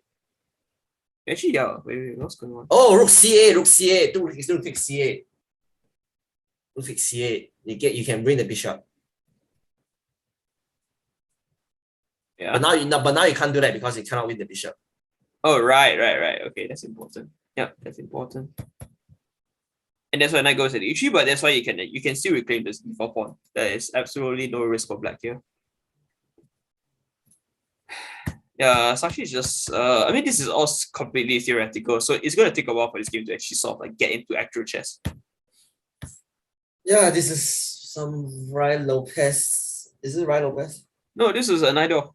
Oh, it's a knight off, right? Hold on. This is a knight off. F4, F5. He does that all the time. Just push the F pawn after you castle. Yeah, actually, it's a very sucky thing. Wait, why is Lau going to the tank so much here? Okay, wait, sorry. He's probably wondering where to put the king.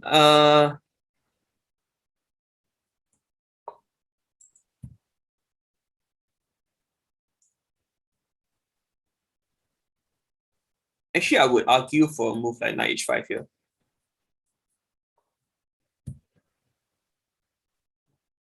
And my rationale is that I want to trade pieces of the board because I know that I'm slightly cramped. Yep, knight h5 played. Mr. Lau. The knight's gone back, but now you have the idea to trade bishops here, even potentially. Yeah. I think once you trade bishops here, you can even like castle like queenside without any fear. And you have the knowledge that if white ever tries to be funny and goes g4, you have knight f4. But yeah, your bishop is, I mean, both technically they're all quite passive.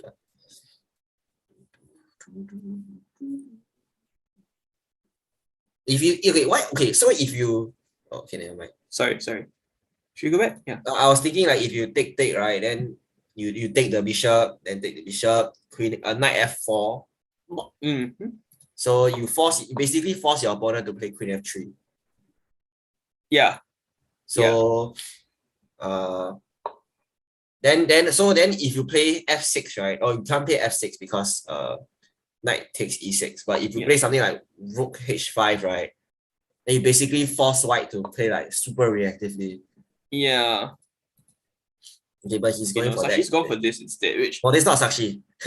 sorry, Lau. Sorry. Oh my goodness. Oh my gosh. Okay. Everybody want to be Sakshi after that game. Yeah. Anyway, here. Yeah. Like interesting knight on a5. Yeah. But it's quite thematic to put the knight here. You stop the pawn advance. What about rook f3, rook g3, then bishop? Then you rook leave, attack the king. No, that's definitely Sakshi's like long-term plan. Or maybe he goes g4, g5. Also possible, yeah. White needs to be very careful. I mean, black needs to be very careful. Okay, black's gone for d5. Counterplay. And a lot of pieces will be exchanged now. Let's imagine pawn takes, knight takes, pawn takes, knight takes, knight takes, knight takes. Pieces are gonna fly off the board. Also, just take note that maybe this knight might be a bit loose. I mean, at this point, do you even have another option other than to take the pawn? Like if you move a bishop away, would that be possible?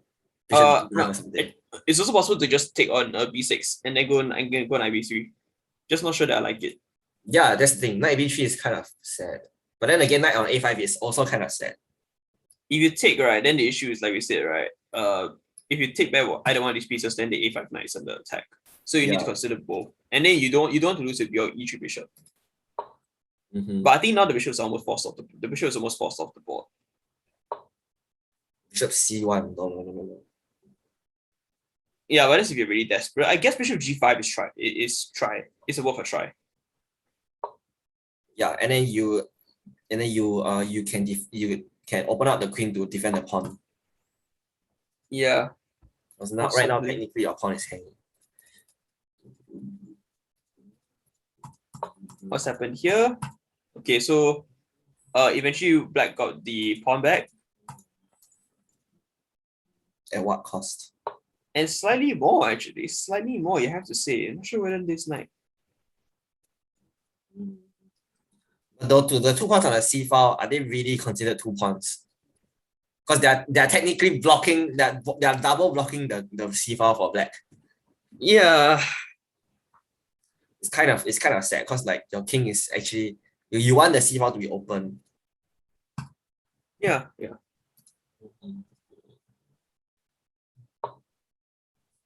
Oh, it's the move play. Bishop d4. Oh, that's a nice move. Whatever you do as Ren Jie, do not trade. Yep, even bishop f3. attacking the weak c6 pawn, but now I think this bishop b7. I think this should be fine. Oh wait, that's knight a5. Oh, that's tricky. So rook a5. Bishop a6. Danger levels. Actually, is it really danger levels? Okay, technically. You threaten the rook on c8. I'm not sure. Then knight a5 still. What if knight a5 still? Right, knight a5. Oh, knight a5 still. Actually, I think that actually still works. Then yeah, knight a5 probably still works. Yeah. Bishop b5 long maybe. Yeah, but then you still lose the pawn. You don't lose a pawn. You return the pawn back to white. Yeah, you return the pawn back to white. So Sashi is going for this instead. And yeah, there's still some chances, I would say, but now he's just a bit passive. What happened to the bishop? What the heck? No, he took on b6 like we discussed. So passive. What happened in this game? Wait, Lau is down to 3 minutes. It's crazy. What happened?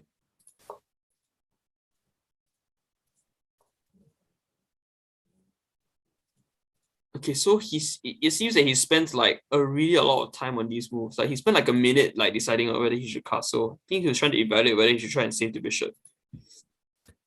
He just castled anyway. And now you see this e5 square, right? There's no e5 sort of break for Lau here. That's a problem.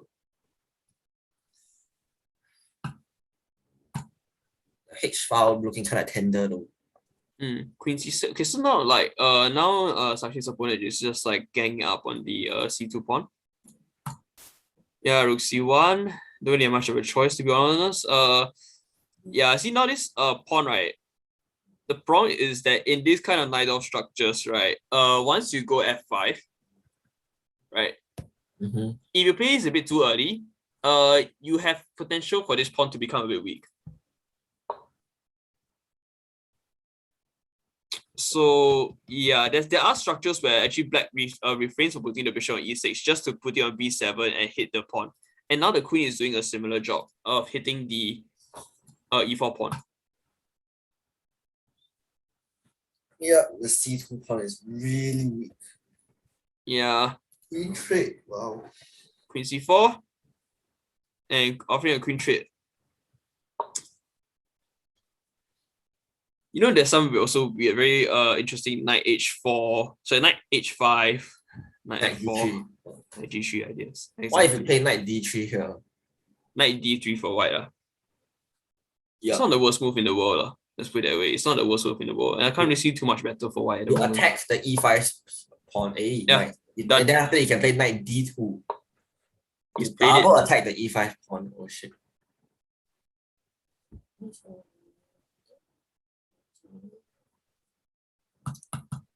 I guess the next move actually is also potentially knight d2, knight f3. Yeah, like you said, right? That's the line you mentioned? Yes. Nice. Slightly better for slightly more comfortable. Because the queen come out so fast means it's an easy target. Actually, yeah, how do you defend this e5 pawn? Bishop d6, knight d7 or knight d7, f6. Bishop's gone to d6. Knight d2, knight f3. Oh, okay. So Ren Jie blinked, I guess. Yeah, but he's putting a really good fight here. This is fine. I kind of like Lau's position already because, like, yes, his pawns are double, but he has play along the file, like the h file, right? Like you mentioned just now. Maybe he should play rook h4. Okay, now. No, wait. Why do you retreat the rook?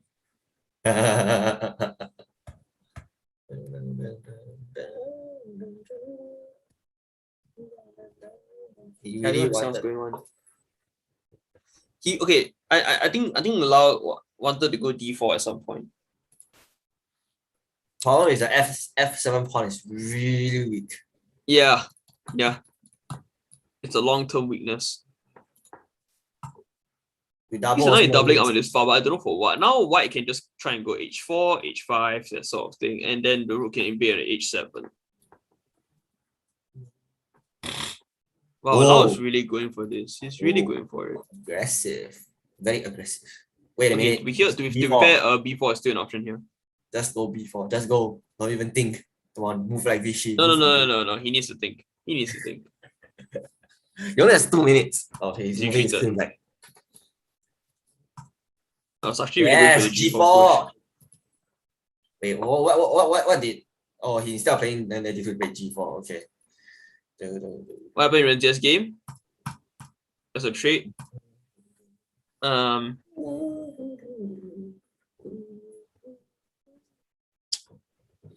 the problem is that knight D4 is coming. He stops it. Not exactly, but he discourages the play. No, the problem is that once you go knight D4, right, you're gonna trade off at least one of the bishops, and then you can undouble your pawns. Or you can move the king and refuse to undouble your opponent's pawns. Knight D4 is played, and now you're basically essentially forced to take. Yeah, you're forced to take actually. Because what otherwise if just king D3 or something? Or king D2. King D3 just runs into trouble because there's a discovered check with knight takes B3 and stuff like that. You don't want to get into that kind of trouble. Oh, right. Unfortunate. Yeah, then you have to take already. Yeah. See, now I think black is probably winning. C5 reinforces the pawn.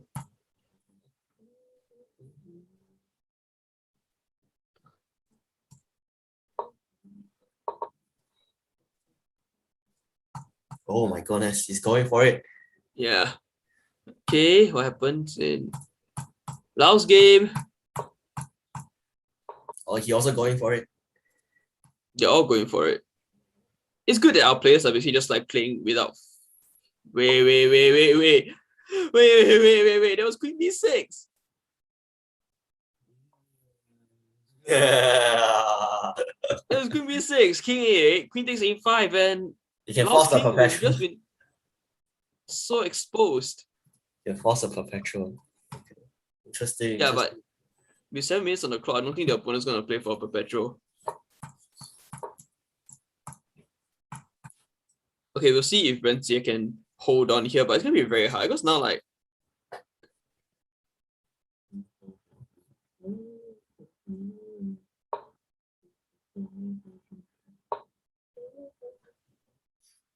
yeah, the G4 pawn is terribly misplaced. Yeah, it is quite horribly misplaced. I mean, you can play bishop E2 to like, hey, let's trade again. But you're just down a pawn. Okay, let's just see what's going on again. Oopsie.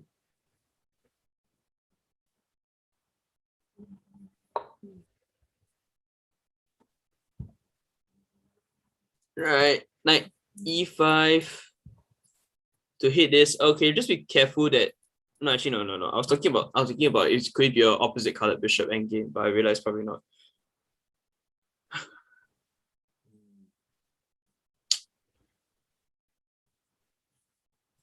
Need to resolve the problem with this bishop. Where do you put this bishop? I think you go back D5.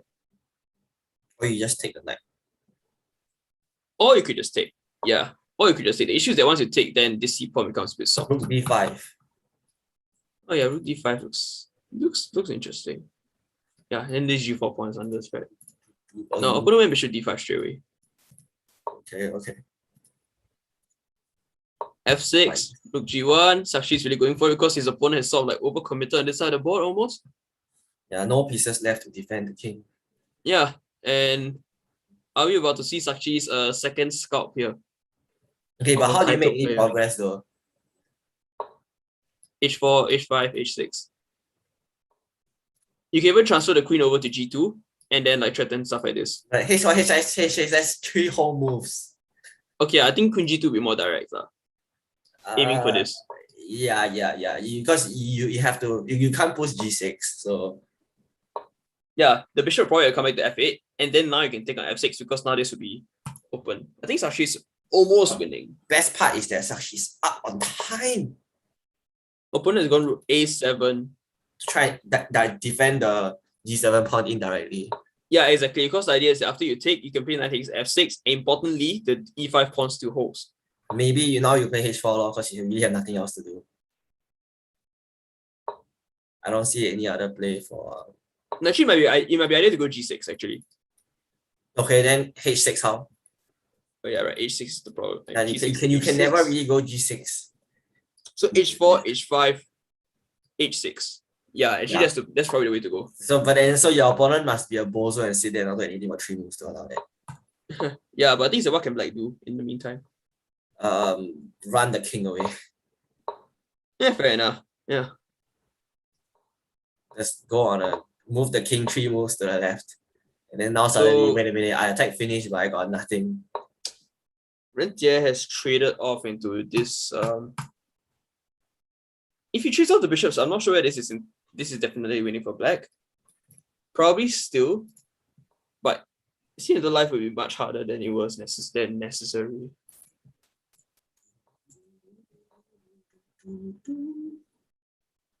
I mean, by virtue of the fact that the black rule is a lot more active, it's probably a loss if he trades down completely. Queen H5. Oh, he wants to go G6 now, is it? Oh my goodness. Okay, no, it doesn't work. It doesn't work? It doesn't work. Take. Queen H7. King, okay. Okay, wait. Oh, wait. Here, G6. This might be losing, actually. Take. Queen E6. Okay. Go down. Hey, sorry. Yo.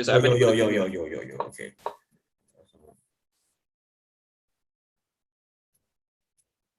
Yeah, that's it.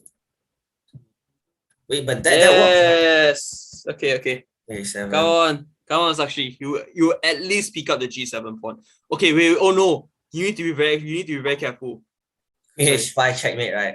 Queen H3 checkmate, right? Yeah. Exactly. You need to be very careful of that. Okay, I need to first of all just delete this. Delete that. But you can win the pawn and then say, okay, I don't want to check you anymore. I move back my queen to wait. What? Lau just texted, which means his game's over. Oh, he won.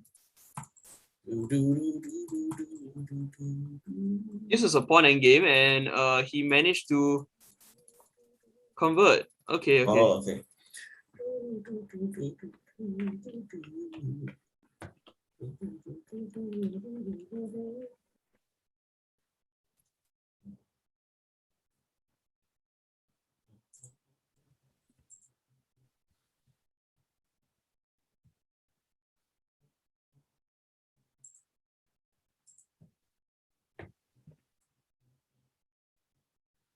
Sakshi didn't go for the Queen H7 idea. Oh, maybe he probably saw that. I saw Rook play for.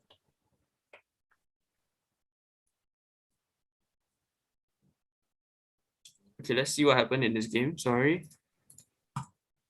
Okay. I mean, the idea is still there. Yeah. I think but it's always gonna be there. Okay, no, I think the idea is once Rook H4, then the opponent is gonna run King F8.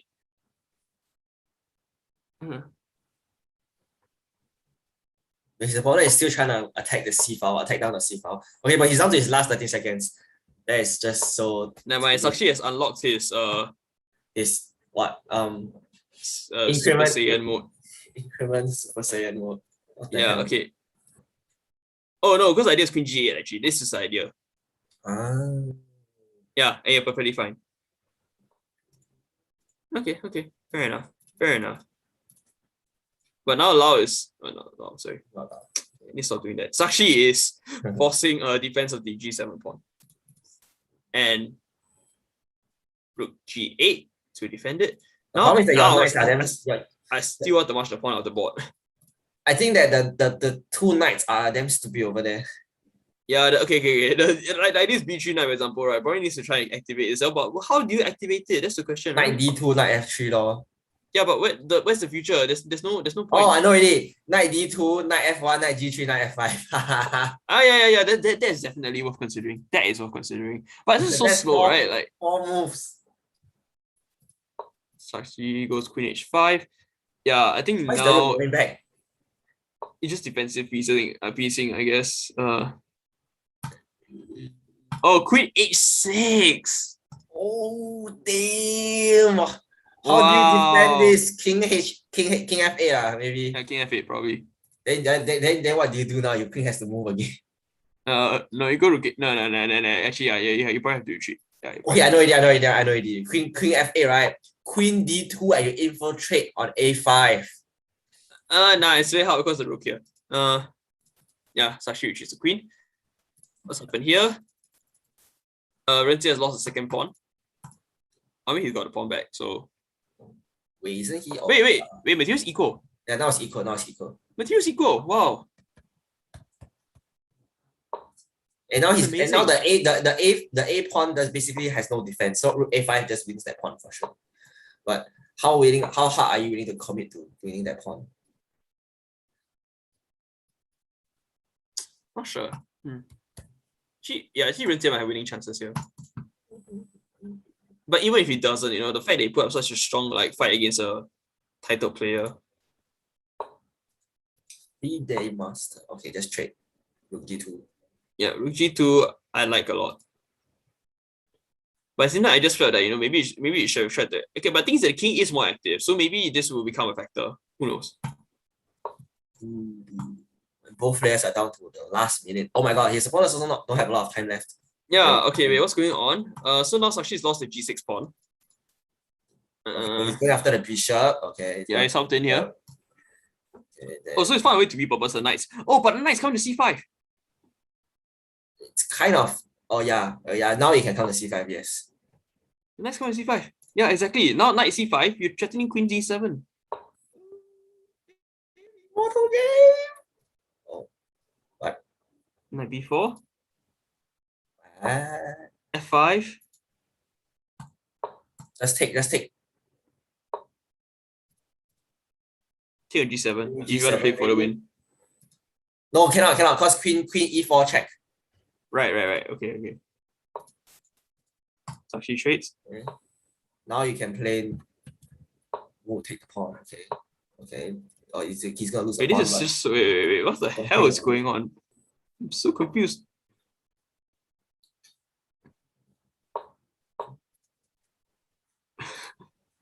What the hell? I guess knight back to B4. Yeah, just to protect the C2 pawn, right? Okay, no. Or trade. Wait. Knight C5. Okay, but rook C8 still. Rook C8. B4. Wait, what's happened here?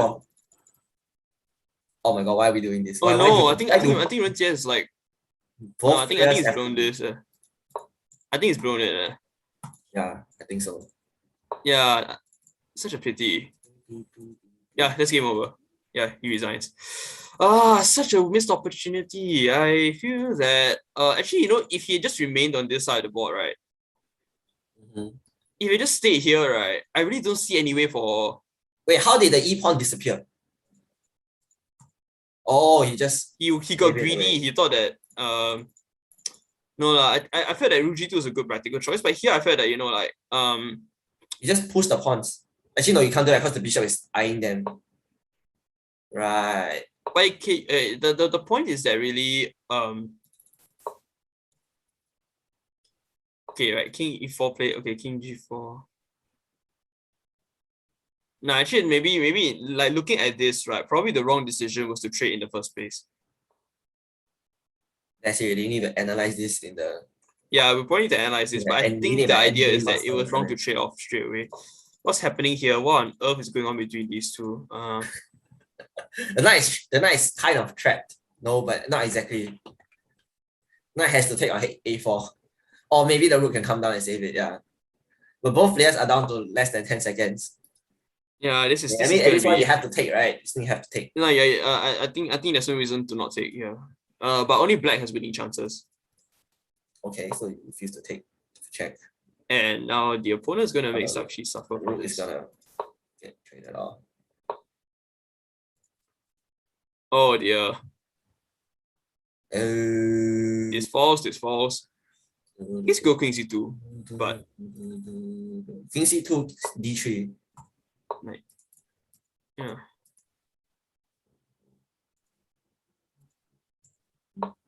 Oh yeah, there's no way the opponent loses this. He has too much time. You can only have one immortal game at a time. Yeah. But who knows? Maybe he pulls off a miracle and draws this. You never know. But the Eric Rosen still made trap.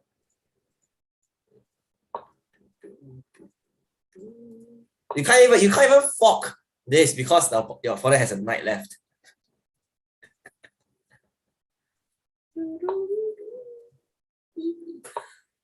Oh, quite sure they put. Oh.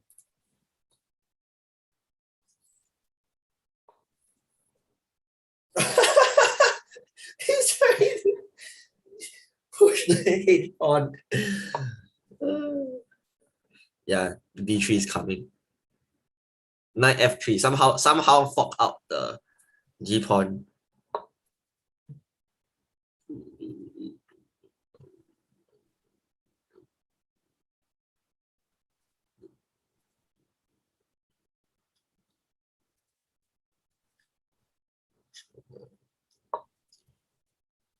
Okay, knight F3 check.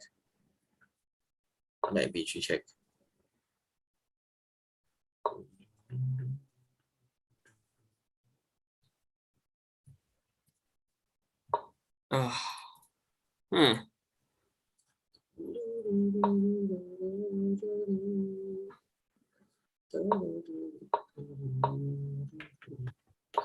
Yeah, this is dead.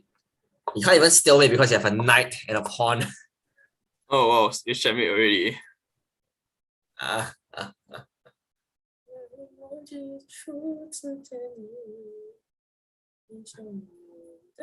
Okay, so that concludes round 3. Unfortunately, round 2 was basically Ren Jie and Sakshi winning, but Lao losing.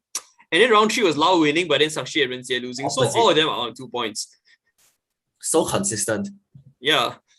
Mirror images of each other, basically. Okay, so I'm going to just download the games again.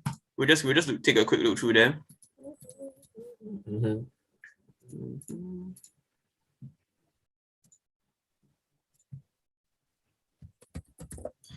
What was your favorite game so far? No, obviously the Immortal game, that one cannot. There's no deny about that. Immortal game was so immortal that I felt that I could live for another 100 years. Yeah.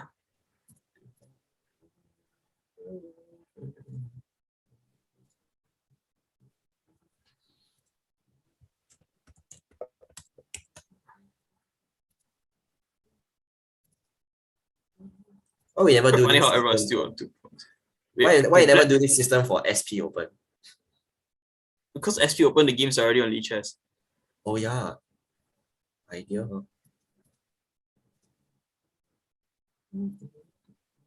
Oh my god, because it's Tornado, right? No comments. Why do we have to use Tornado? Okay, so let's just take a quick look at Ren Jie's game because that's probably the most interesting one of them all. Okay, here actually computer rates it as winning for black, but here I mean this is probably just drawn. But yeah. Yeah, this is just a draw. It's a draw. We just made this reset. So what was the play for white in the end game? Yeah. In the other end game where he should have stayed with the pawn, is it? Yeah. I'm not sure exactly how. To be very honest, let's just see. Where did the engine evaluation go down?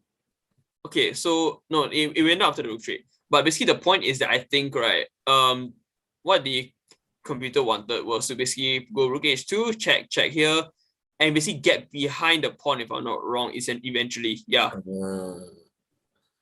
That is. The idea is that of course, in pawn endgames, right, you want your rooks behind the pass pawn. No matter which color you are, you want the rook behind the pass pawn, so that it'll be easier to control or harder to control based on depending on who you're, which side you're. Yeah, basically, you get what I mean. Yeah, but here just like kind of lost. Last game, like we said, here there was this very hair-raising moment where he went for this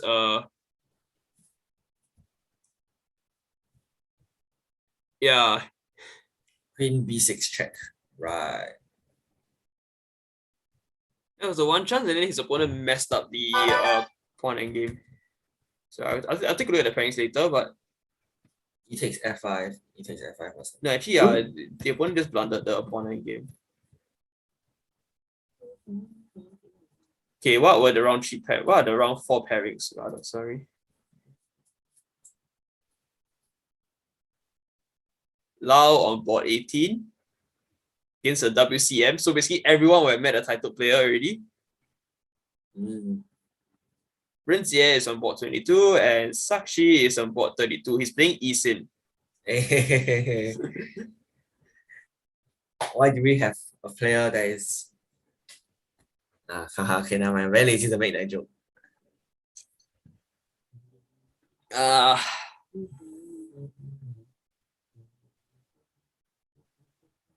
All right.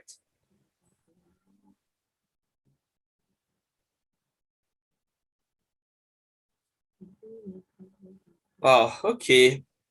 I guess that, eventually if the FM wins, right? Rinjie can say that, oh, at least the only guy I lost to so far was the eventual winner of the tournament. There's always some weird sense of opium. Yeah, almost like satisfaction to say that, you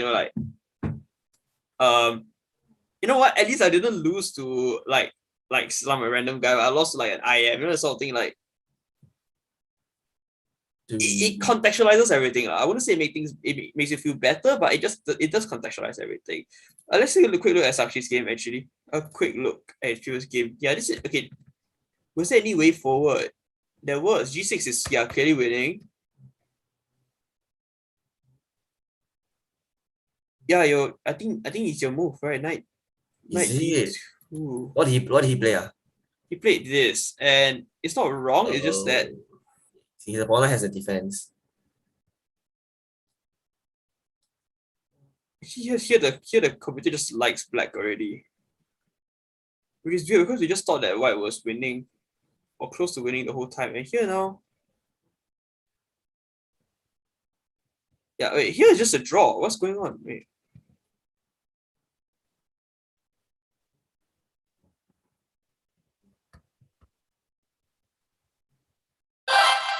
Okay. Okay, so I'm sure that we have games to watch. So Lau is now our highest board. That's all of them get the same result, that being a win. So Lau has gone for this. Oh, his opponent plays the Grunfeld. Even against the G3 system.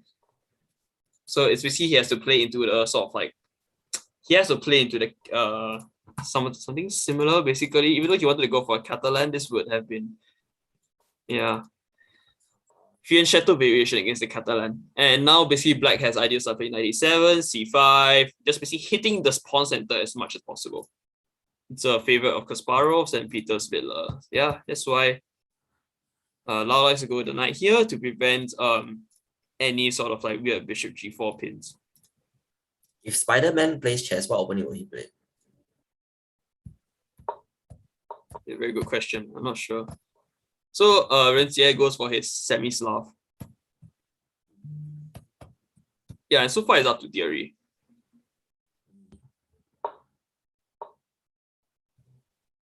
I think E5 is a move here, if I'm not wrong, actually. No, actually, the knight F3, I'm not sure. I don't think so. No, in some lines, with the knight not on F3, E5 is playable because you want to go D4. Right. 1600 rated player hung a pawn on 6. Yeah, sounds about right.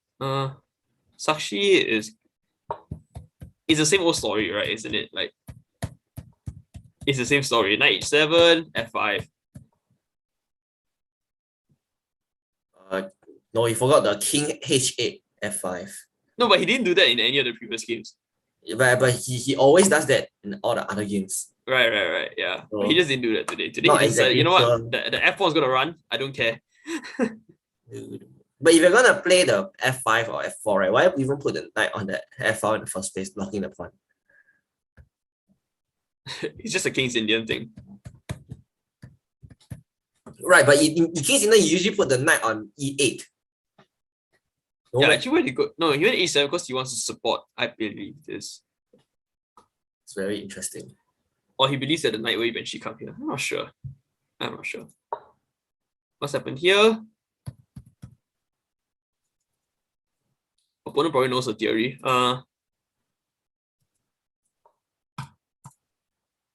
Wait. This is like a Cambridge Springs line almost. Cambridge.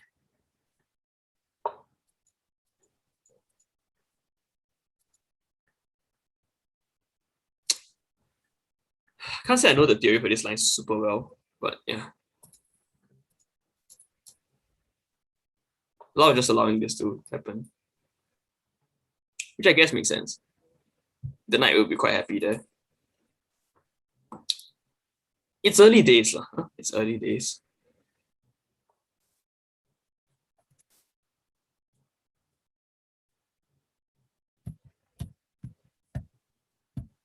Sakshi going for that king side expansionism again. Let's just flip the board. Yeah, just such a Sakshi thing. I mean, if it works, it works. It's about finding a style that sort of just like suits the way you play, suits how you are comfortable with playing. And then once you do that, I think the results will start to flow. So what is your style? Asking the hard questions. I think you know enough about my style to tell. No, you don't have a clear pattern every game that you go for. Really? I don't. Yeah. It's not like, okay, if you're Sakshi, I expect a King H8 F5 move or a King H1 F4 move every game, if possible. I thought that okay, actually let me just share this line. Hey, this still works. Do you know why not? I tell you. This works because, right, if you take okay. Knight. Oh. Why not knight e4 instead? It's pinned there. I said no. I like the black plays knight e4. Right. Actually, yeah. So basically, yeah, e5 is a move. Okay, so e5, but if you're gonna play knight e5, knight e4, might as well play knight e4 now instead of gambling the. Yeah, probably now actually makes sense. I know this is a line. You always like this. This is a stone wall. No, but this is a line. This is a legit line. You go queen f6. You go castles. Queen f6, and then just try and power pressure on this side. The bishop eventually comes back to d6. Okay.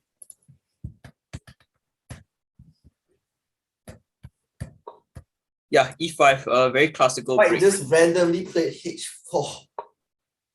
That's what the computers do nowadays. Nothing to do h4. Yes. Wait. Why did Lau take back with the because of the pawn? It's hanging. Okay, that's why he did it. But now I'm very scared of this bishop h3 idea. Developing with a very strong tempo. You can always play bishop back to g2. Yeah, I guess. But I don't think that's good. You don't want to trade off your light skill bishop in this case. Yeah, and then like the weaknesses are just going to become accentuated. Yep. What's happening in Sakshi's game? Queen e8 was played. Oh, he just dropped the pawn. Okay. That's tragic. Now I think now he's just facing a fight to hold on. Because now there's ideas of even knight b5, knight c7. There are also ideas of knight d2 maybe. You want to try, I mean, it's very cheap, but you want to try to go for bishop h5.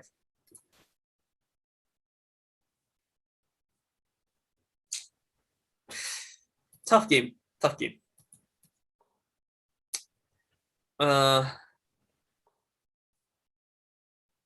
Okay, here you actually need to be very careful about how you play this for sure. I kind of want to retreat the bishop straight away because I find that the bishop's not doing too much on here, and I want to actually trade off. Actually, I would like to trade off my queens because I feel that I'm actually slightly safer in an endgame. Bishop g4 play attacking the knight, and now I think that Lau probably would like to put this knight. I still feel that it's probably best placed on c3 probably just to add some defense to the to the bishop. But I think g3 is also an option worth considering. The knight has many options though. Yeah, I was thinking. Okay, 5 take bishop d3, rook e8 check, king d1. Okay. Again, notice how this d4 pawn, right, is actually constricting the movements of the knight. The knight can't get out. Knight f8, that's why was played, because you want to try and get at least knight some activity. As you also try to overprotect the h7 pawn, which I think is a good idea. And now white is thinking.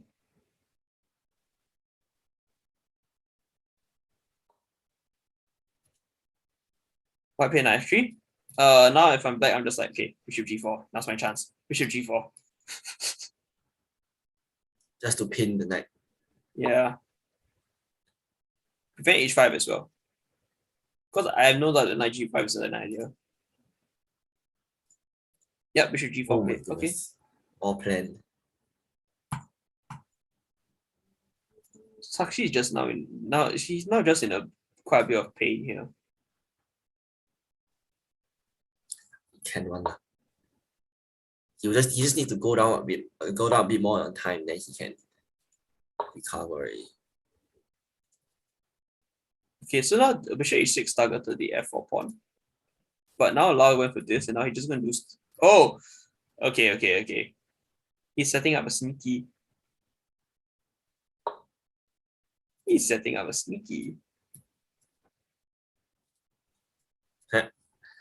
Maybe his opponent who is 1800 will miss this. There's always the chance. Unfortunately not. Never too late to blunder. Yeah. No, sometimes mouse slips can be like particularly like harrowing. There's some really bad mouse slips. So what exactly do you even play here? Because sorry, I just kind of jumped away already. Okay, nothing too much has happened in this game. I said now the event is targeting the a3 pawn as well. But the king is just stuck in the middle. This might be a bit of a problem later on. Check Sakshi's game. Yeah, he's still suffering. Here, okay, so yeah, you're talking about white, is it? What you're talking about white? What should I do here? Is it? Yeah, because you're gonna lose the f4 pawn if you don't defend it.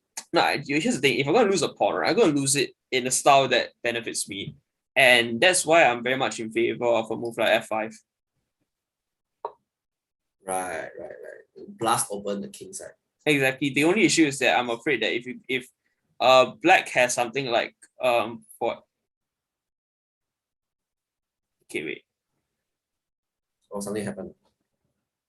Yeah, our Instagram just like kind of like died. That's that from time to time. So what? Wait, so should we just like restart it or oh crap, okay. Okay, Are you a bot? I'm not a robot. Okay, never mind. I tell you what, we'll fix it later. Yeah, sure. Oh dear. That is okay. Okay, I'm gonna stop sharing now. Actually, Kevin, you can take can you share screen on your side and just like talk about the games on your side. I'm gonna fix the Instagram now. Sure. Yeah.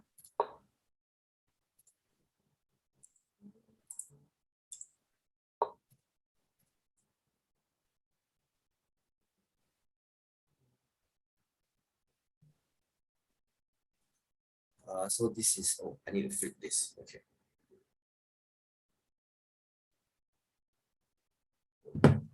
So he is really suffering this game.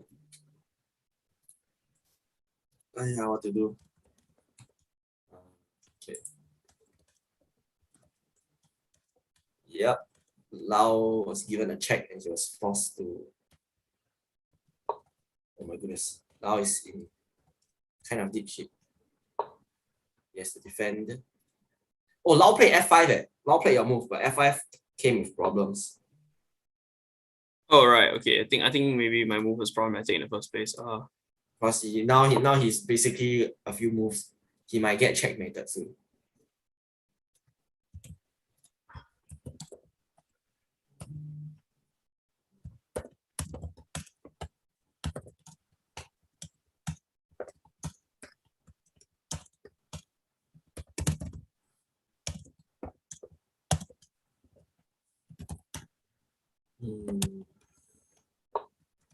Okay, bishop f4. Soften the position. Actually, wait. Actually, there is some counterplay. The knight is pinned.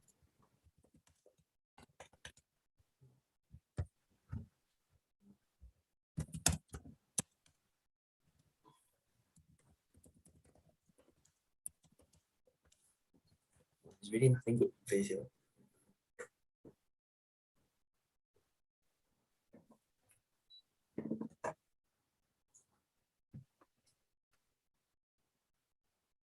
Actually, no, bishop can't actually take the knight. So the queen can go. You draw arrows, right? Yes. Queen can go c4 to 10 to attack the bishop.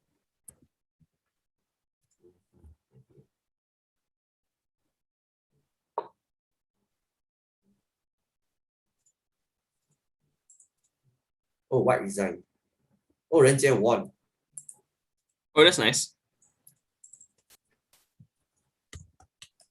Okay, so he played the pin, moved, give a check, attacked. Wait, why did he resign? Why did his opponent resign?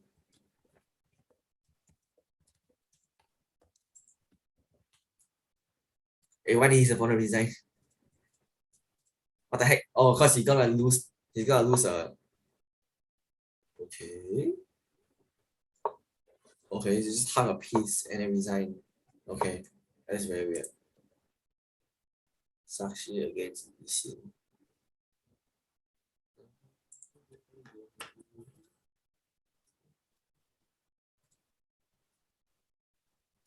Forward, took.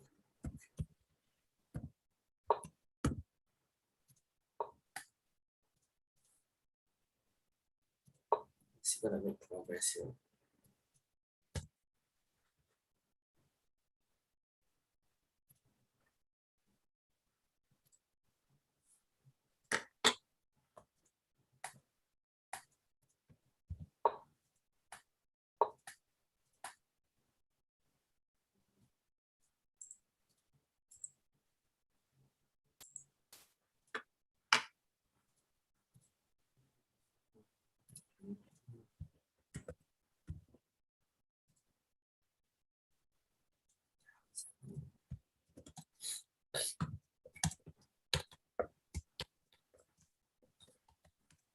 Actually, Sakshi got chance still. Knight b4 can force a trade of the bishop. Yes. If but knight b4 was allowed.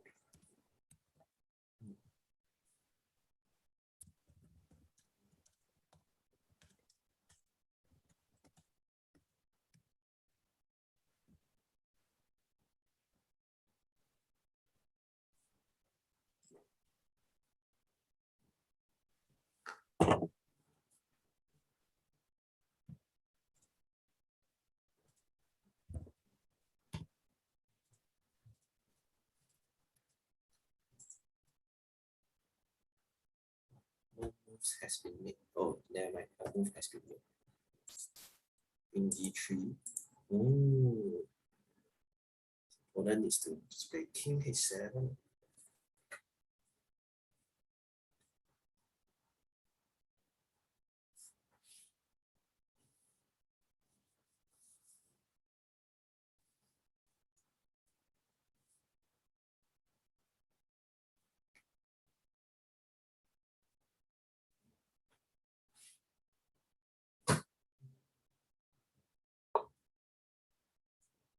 A move has been made. Knight d5. Okay. Trade. Then how? Not now.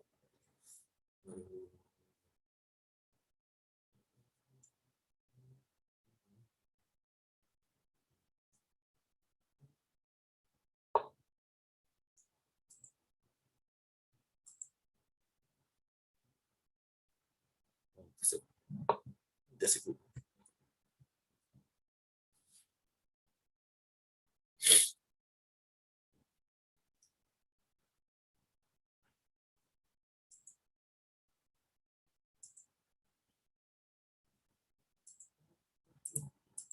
E1.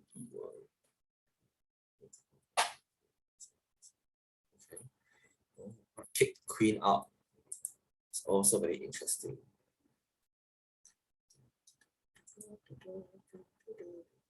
So she's down to his last 40 seconds.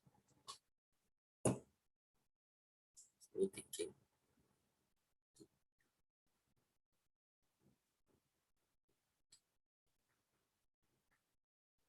Knight is basically stuck also. Sad.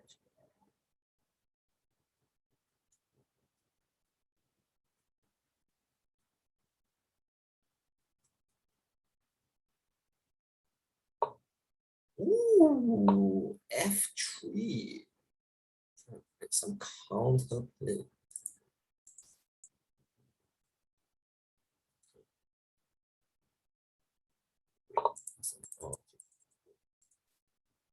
Rook E2, kicking the queen away. It's quite an interesting move. So here again. G3, queen E8, of course, plays G3.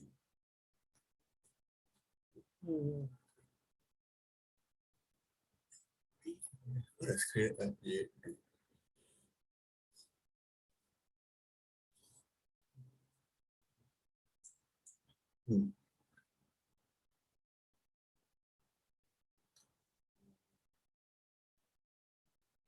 Wow, I don't even know what Sakshi's plan are. We got 6 seconds left. Meanwhile, on this board, queen F, C5. I mean, you just take, right? In this case. You can just take the pawn. Oh no, you can't. Yeah, you can't because the rook defends it. The bishop needs to be guarded somehow. Oh yeah, they probably got the bishop.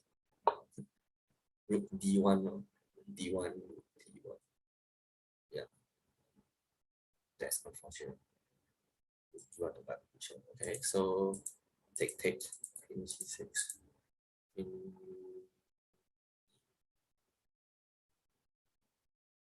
Three queens. Interesting.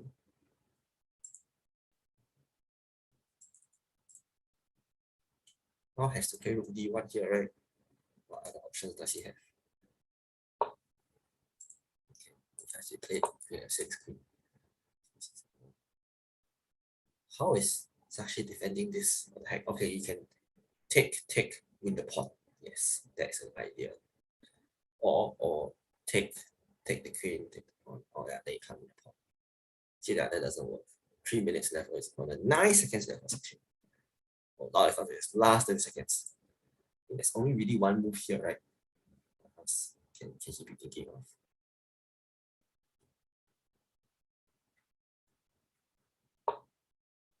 Oh. Hey, sorry about that. I'm back. Yeah. You want to just talk about the games on your side, can also. Basically, Lau is stuck in a position where he has to passively defend his bishop. Whereas so and try to unpin himself. I was thinking maybe you could like sack the knight or something, but probably a bit too risky to do. Yeah, it won't work. How's Sakshi doing? Sakshi's doing down his last 10 seconds. Yeah, but it's just painful, right? I guess like his opponent doesn't have a clear win. I don't see it at least. Okay, so rook D8. Okay, queen takes. Oh, just takes the pawn. Okay. Well, I guess here you have to take it, right? You don't have much of a choice. Yeah.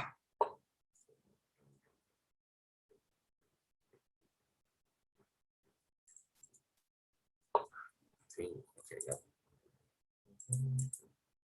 Take. Give a check. Oh, that's bad rank, mate. Yeah, that's a loss. Oh, okay. Yeah, and then this one there was, but I think that there was hope though, because they were in this position. It seemed like okay, if you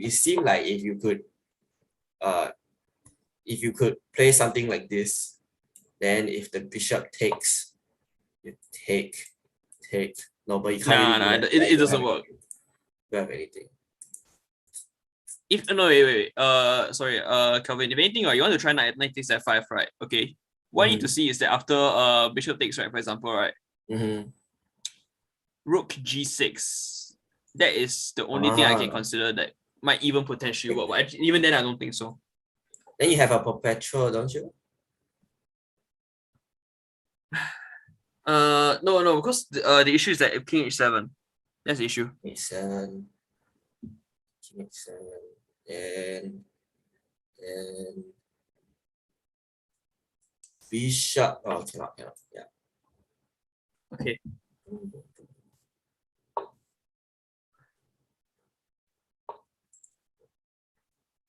Okay, so a lot of moves has happened. Take, push. No ampersand there. Defend, push. Okay, so Sakshi is again down on his last 10 seconds, surviving on the increment. E4 takes. Okay, knight will take back, right? Yeah. Okay, so then how will we play this? Oh, no, bishop b7. Remember the pattern that we said, right? Like if Lau lost, right, and Ren Jie won, right? So Sakshi should win in order to keep up the sequence. Is that really how it works? Okay. It's a circle of life. Wait, okay. Oh, wait. Oh no, the first is now knight f6, and I don't think you can stop the mate. You can't, right? Knight f6. That's it. Knight f6, h5 maybe.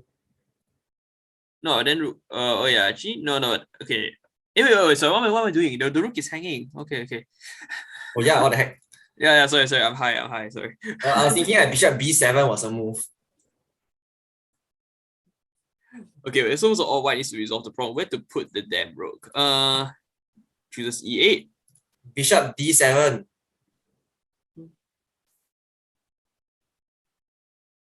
Come on, bishop d7.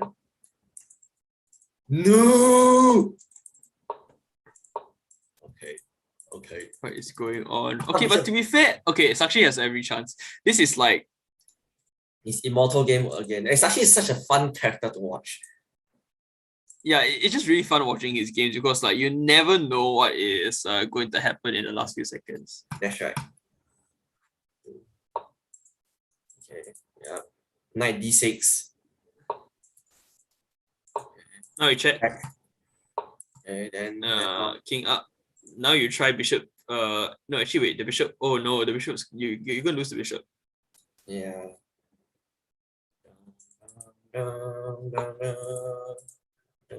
Sakshi goes g4.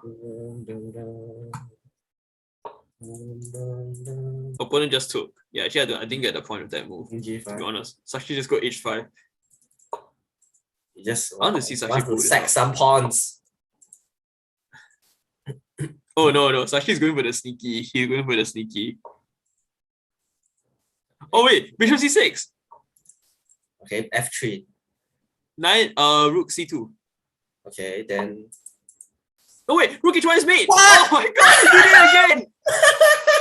He did it again.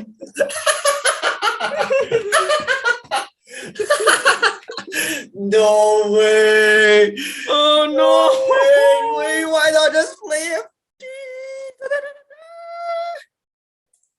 Probably the opponent watched too much of Ben Feingold and thought like, you know what, f3 is a bad move, right? So like never play f3, right? You know, but in this case, not playing f3 leads to checkmate. Actually, wait a minute. Oh, you can't stop me. Actually, can you? Yeah, you can. No, wait. Oh, you cannot do anything. Oh. Hey, Lee chess. Okay. Go. Oh wow. That's it, right? That's it, right? Oh my goodness. Yeah, that's it. What the heck? My goodness, this is brilliant. No way. Okay, wait, sorry, I always download Sakshi's game.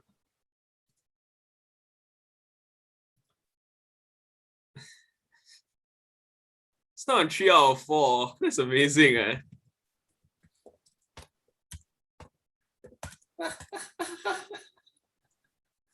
Hey, I tell you. He has the increment buff is real, okay? Yeah, hey, Calvin, do you have time? Can go and make a quick meme for me? What a meme? No, okay. You know the SpongeBob meme, the one where he's like Like, you know the one where he's just like offering his hand out and like as a handshake, and then like there's the one where he like suddenly turns into a buff lord with like in the wrestling ring. I've heard of that meme, but I don't know how to make memes. Just go to like some like memegenerator.com or I'm something not like a that. meme lord. I'm not a meme lord. They like Sakshi like in normal time Sakshi on like without increment, Sakshi with increment, something like that. Like, you know, you get what I mean. SpongeBob meme format, meme generator. There's a lot of those, so you probably need to like meme generator.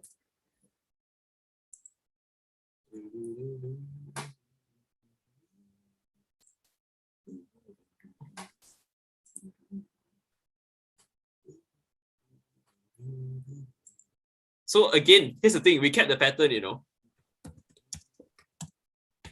Remember what I said? We kept the pattern.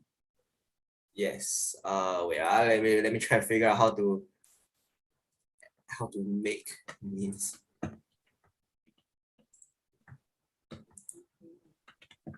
Okay. Text 1, Sakshi in normal time controls. Sakshi with increment.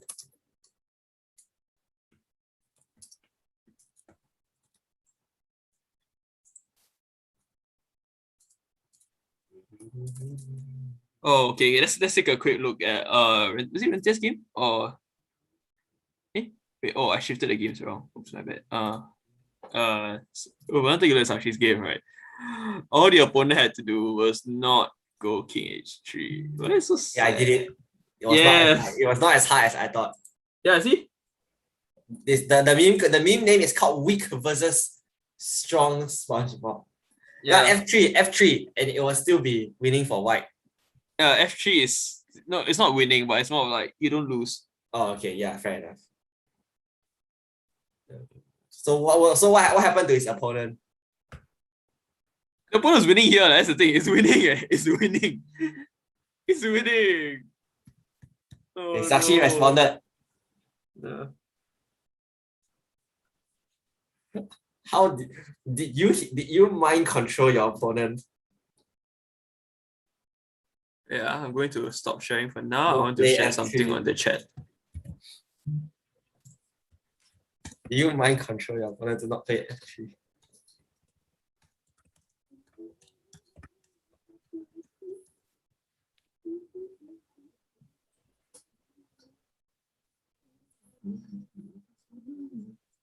Oh my goodness. Oh my goodness. This is like the guess the Elo game. Then if this is guess the Elo game, right, Dalton will just be like, okay, gotta leave. Then he'll just escape for a few seconds before coming back. You know what you should do? You should submit this game to guess the Elo. Kidding. Yeah.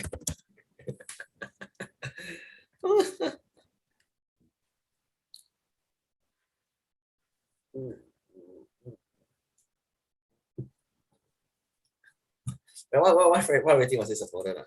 No, his opponent's unrated. Oh, Yi yes. Yes. Oh wow, but that was such an interesting. That was so fun. Oh wait, there's still games that are ongoing. This game is still ongoing. Let's check this out. Oh, come on. Wait a minute. Wait. Okay, King goes down. Yeah, this is quite clear like how to win this. It's very easy to win this. Queen E3, I think. Yeah, Queen E3. No, here's the thing. There's no stalemate because there's B5. Yeah. So you don't need to worry about that. Yeah. Normally F pawn means stalemate. Yeah. But actually, no, not the case. Because you can technically just trade off just take the pawn and say, okay, my king is more active. So you gotta get your king into a more active square first. Wait, why is for some reason this is wait, why is this not so? Because you need the queen to be on G3 to give the king check on G1. But if you are taking away the G3 pawn. So what you need to do is you need to somehow like. Oh no, don't tell me this is a draw. Don't no. Don't tell me this is a draw. No way. Okay, so I think no, yeah, you have to.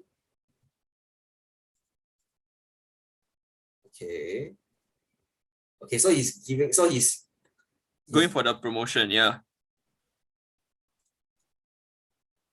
No, but you can't. But white won't win. Wait. Second You know, but white win. Take. You take. King. Okay, king move, run. No, you can't move. You can't put your king on h4. You need to move your king to somewhere else. Because if you put your king on h4, yeah, right, promote check. Yeah, exactly. Your opponent will promote in check. Yes. So okay. So you promote. So you ensure that you promote in check. Okay. Then how now? Okay, now right, don't run to this file. Because run to this file, right? Okay. White just checks and then runs the king, like after trading queens off. Yeah. So white needs to find a way to trade the queens. So king f2 is probably the only play. No. King f2, right? Queen a2, and you force the king on the back rank anyway. Then king f1, man. King f1, then I trade queens here. As in, no, like if you play queen f1 right now, you end up the same situation, right? Oh, king f1 queen c4, then you have to play king f2, king f2 anyways. Then you go queen c2 again. Yeah, so this forced. So white for sure will win. Right? This is forced. I'm quite sure this is it. Okay. King now don't grab the point.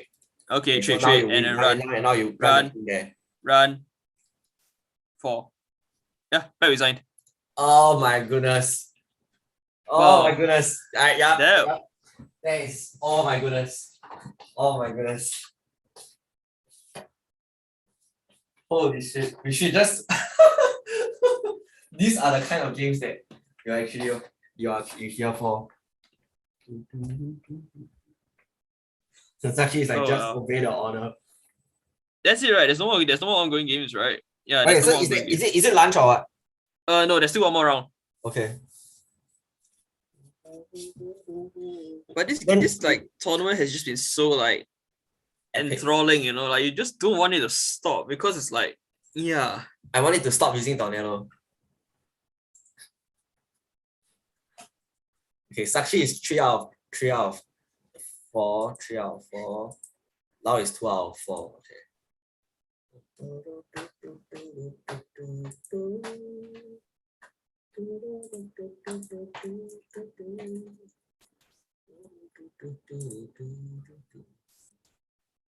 I wonder what the round 5 pairings would be like. Maybe they'll be paired against each other, you never know. Actually, yeah, at some point, right? Because like Renjie and Sakshi, right, they just mirror each other's results the whole time. But they're both on the black side, so like.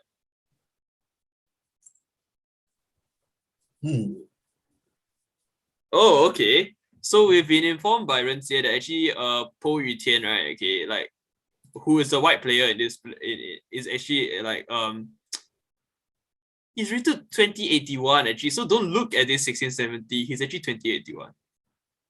Wait, so what exactly is the rating that is shown on the main page? It's the rapid time control, but this is his actual like FIDE ID. Like this is his FIDE classical rating, if I'm not wrong. Well, you could be a good classical time player, but not good at rapid. You know, it's possible. Yeah, possible. But skills like that transfer over. But if he really transfers over, is it like wouldn't the rating show? No, because during the pandemic, right? Sometimes the. I get it because of pandemic, right? Then your rating. There's stagnant, right? So that kind of applies to everybody. Yeah. So basically, FIDE rating is now damn stupid. Yeah. Like you see, like is it Prague, right? You know Pragnananda, the Indian prodigy, right? His rapid rating is also about 1800. Yeah, but the thing is that he actually got to play tournaments. But he never played rapid tournament because he only cared about classical and to get his GM norm. Oh yeah, by the way, Yutian is only 12. What? He's only 12. Wait, did we see this guy's game just now? Yeah. He was the guy that won with the. Oh, he was the guy who won that. Yeah, who won that game. He won that game, yeah. Okay, wow. Did anybody win with like 0 seconds left? That kind of thing. Let's check that out. Anybody with 0 seconds that like wasn't that actually won or like 0.1, 0.2? No, the only people who win when they're low on time is Sakshi. Okay, so there was this one. I remember when I was playing tournament. I'm very, very young, right? There was this one game that was right next to my board, right, where the guy timed out but neither player noticed. Oh. So they just continued playing the game. Then the guy who timed out managed the checkmate. But his time was like 5 minutes away, 5 minutes off. Like it was the old clocks where you could see how long. Yeah. So it was 5 minutes away. Then so I hated those clocks, number one, because like you never knew if you actually had 25 minutes. You never knew whether both players start at the same time because it's manual adjustment, right? Right, sorry. So what happened was that when the player who got checkmated looked at the clock, he realized that wait a minute, he has been flagged for 5 minutes. I should be the one to win. So then they called the arbiter down. Then do you know what the arbiter said? I cannot believe what the arbiter said. The arbiter said that it doesn't matter how much time if your opponent flagged. If on the board it says checkmate, it's checkmate. They're like, holy shit! I can't believe that. I can't believe that he got away with checkmating his opponent 5 minutes after he flagged. Oh my god! So turns out, if your opponent flag and nobody noticed, right, both players are responsible. Oops. Yeah, but that will never happen on online chess, lah. Okay, so Sakshi is playing his compatriot.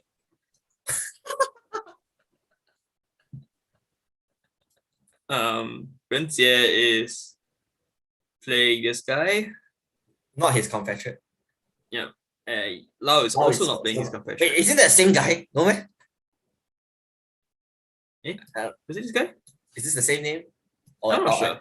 And then go scroll up. Renjie's game. Renjie. No, not the same. No, they're not the same.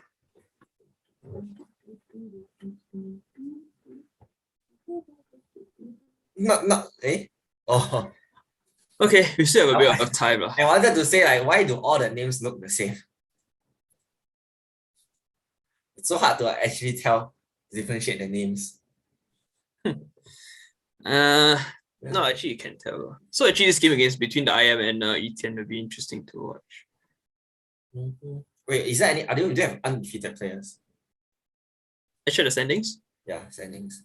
Yeah, we're round 5, right? There are 7 players on 4 points. Which happens, in such a large like Swiss field, right? You need a few rounds to like sort of like whittle them down. So the Etienne guy hasn't lost a single game yet. Yeah, he's not lost a single game either. Interesting. Wait. So, oh my god, 2009. Haha, yeah. Oh, yeah, 2009. That's what I was trying to look for. Like, madness. Okay. We are off and running. Which means that we can look at Sakshi's game. Or E5, not F3, like C6, maybe. Why is the opponent thinking on move 2? Where is Lau? We just need to find a Singaporean flag in the sea of Malaysian flags. Okay, we finally get E4, E5. Okay, so Bishop E7. Of course, Bishop E7. Of course. This is Sakshi's pet variation. He loves the Bishop E7. Okay, Renjie's opponent is not here. So the Karoken. Yes. Karoken. Well, all 3 of our players are playing black. Okay. C5. Okay. So variation. Lau has stated that he wants to be versatile enough to play both Bishop F5 and C5. So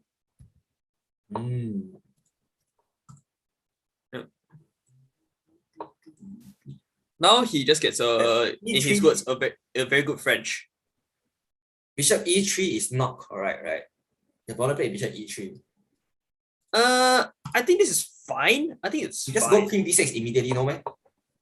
Yeah, but again, you're probably right. Yeah. If I see this immediately, I go Queen B6, and then the opponent has to play Queen E2, Queen D2.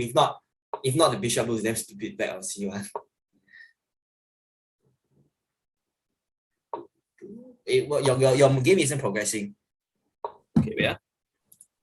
Yeah, probably because Bishop F5. Okay. E6 now. Preparing this Bishop B4 potentially as well. Yeah, just getting ready to castle. Isn't Queen B6 just the better move here? No. Queen B6, I guess you have Queen C1. Okay, but then actually you're right. This is gonna be very Queen C1. It just gives out a pawn, no. Oh right, you go D4 exactly. So that's why you only can play Queen D2, and that's why I think Queen B7, Queen B6 makes your bishop look damn stupid.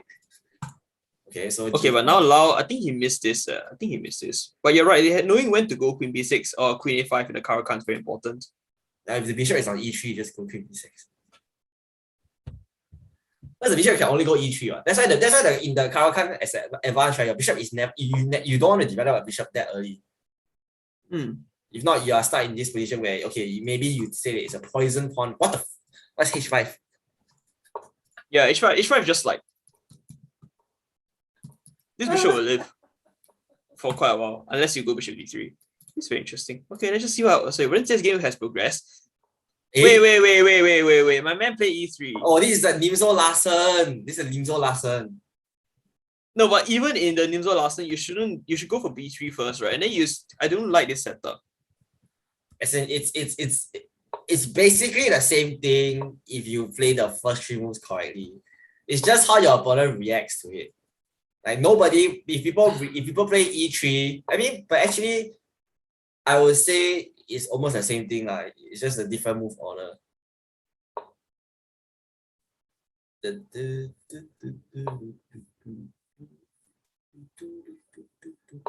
His opponent okay, let's just this is a very interesting King's Indian. So A4. A5. Why is there a pawn on A5? The knights and bishops are in such like good like oh, you know what I guess what Sachi's gonna do? King H8, done at F5. Yeah, but in this case, he actually has to play King H8. Yeah, exactly. That's what I wanted to say. Oh, Sachi has more time than he started with. Oh my goodness. Yeah. This is impossible. Okay. Queen. Wow, trade queen so early. Okay. Renjie has chances here. Yeah, he definitely has chances. Bishop F5, and then you can meet. You actually, yeah, you have to develop a bishop first. Okay, so Lau finally went Queen B6. And then immediately you have to have Queen D2. No, the reason I don't know. Here the problem is that, right? How on earth are you going to get this knight out? You don't. In the advance, you kind of can't do that. No, you can. The issue is here, right? If you're going to do this, right, you should go bishop A5. I think, or trade. The problem is that, right, when white has gotten this H4, H5 in, right, actually the problem is that now your knight can't actually come here anymore, because in the advance, your knight wants to actually come out to those squares. And you can even come out here actually, but which is why the knight is like not the knight is basically start on G8 and either start on J or on E7. So that's not much of a difference. Yeah, unless but also queen side or I mean, maybe see how Lau like resolves this lah. He will just trade lah. Wow, it's just the position is just so symmetrical in a way. The pawn structure so like white really wants a draw. Queen D2 maybe. Infiltrate in. Yeah, I guess that is worth considering. But it might not be a bad Queen D7, lol. Yeah, Queen D7. That's quite annoying. Queen B2, Queen B7. No, and the knight is under attack, so this is actually more threatening. Yeah, so I think you just trade the queens here. Probably, yeah. Why does Renjie like to play bishop E6, blocking his own E pawn? No, this is fine because the E pawn's not going to do anything. The bishop is going to just like use this. The pawn it can't move because once you move the pawn, right, you lose D6. Right, but like why not put the bishop on B7 to instead? Oh, using this diagonal. Yeah, it's a much stronger diagonal. If you want the rook to bear down this diagonal, right, it makes more sense to have the bishop in a place. Okay, but I guess you could put bishop on A8. Yes, so I'm not sure. Bishop on A8. So they allowed Sashi No, sorry. I keep confusing the two of them today. I don't know why. So basically all our players are going to some sort of long things, which is good. Knight A7, A5. Yeah, Renjie just wants to break down this king side.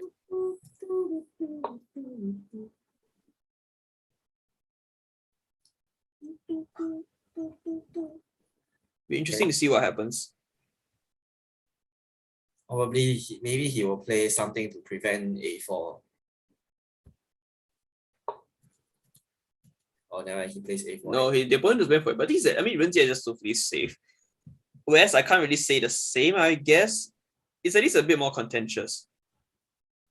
I mean, first of all, you have to take back. You don't want to allow the pawn to be on h7, right? Yeah, of course. You want to take back immediately. So, okay. Then yeah, I've been very surprised if that wasn't the move. Sakshi decided against trading. Declined the queen trade. The queen's gambit declined. But now he can't play f5 also. He cannot play his patented move.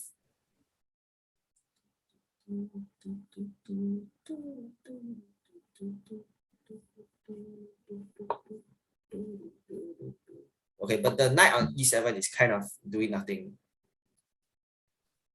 It doesn't really have a place to go. Really? Yeah, where can the knight go?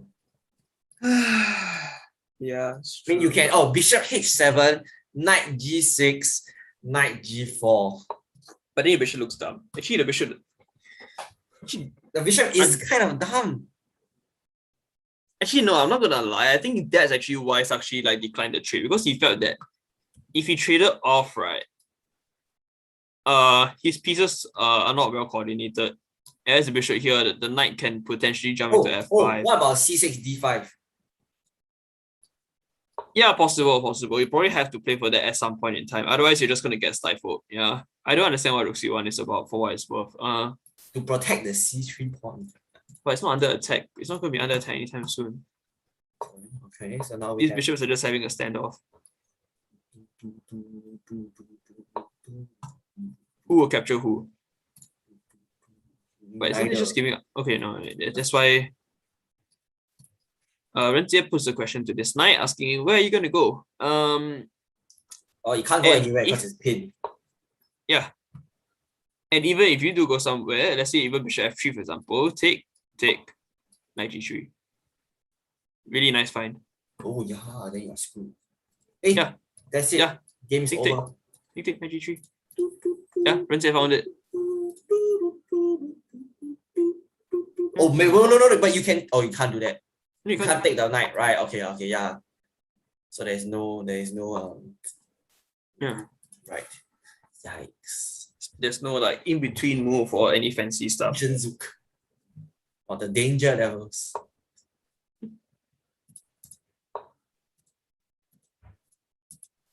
Okay, so okay. Now ran away. Queen trade.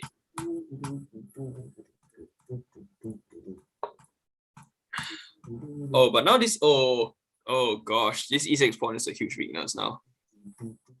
Bishop g8. And now the only way to defend this is to go bishop g8. Bishop g8, let's go. First of all, I didn't like this move by Lau. I know he wants to get the bishops traded off the board, but then now this just creates a weakness. Bishop on h7 is what Nima likes to call the Lau bishop. Really? I didn't know that. As in, because Nima always says that in Lau's games he always has one very bad bishop. Alright, okay.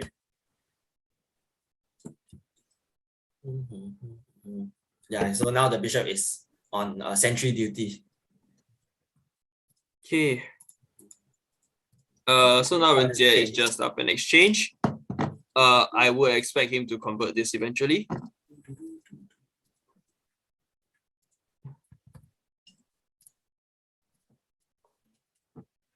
Did Sakshi just go king h7? Yes. And then king h8. What? Anyway, you know what? After all the games today, right, I just trust Sakshi already. He can do whatever he wants, and I'm still convinced that he has a plan. He was trying to zook zwang his opponent. Zook zwang his opponent. His rook can just jump about a few squares. Yes. King on yeah. Oh, no, okay. Now, Sakshi's opponent has dared use his own spells against him. But actually, that is kind of dubious. No, except that C3 pawn was defended. So now you have found the purpose of the C3 rook C1 move. Oh, okay. Queen e5, d4. And then you move to a go over. Then Okay. you play knight f6 lor, next move. Yeah. Oh yeah, actually that's true. Knight f6 is very annoying from that perspective. You can't go h5 as well because just counter knight f6 again. Flip the board. Oh yeah, my bad. I should flip the board for Lindsay as well. Yeah. All three players are playing black, I think. Yeah. You said it, you said it at the start. And yeah, you couldn't be more right. Not that was, I mean, like, not that you could get that wrong. I mean, in that sense. Okay. Lau should play rook c8. Ah, yes. Okay. Rook c8. And then with your target nice the d3 pawn. Yes, that's right. Yes. You know, I did bishop. Something happened already. Oh, bishop f7. Why would you go to f7? Okay, he wants to go g6. His bishop went one whole round around the world. Okay. Yeah, I started on this square. It came out to here. Here, now here. And it's gonna maybe what if the bishop goes back to e8 and then now targets the. Then maybe his plan is to go to e8 and then go to b5 or something. Nah, his plan is to go here. Yes, correct.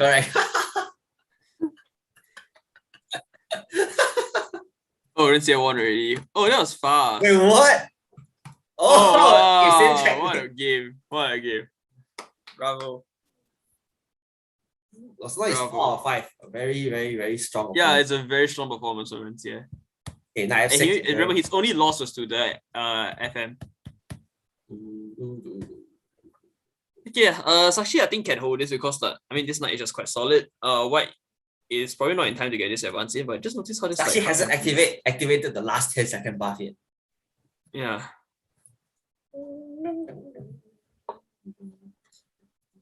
Okay. What happened here? Somebody has moved already.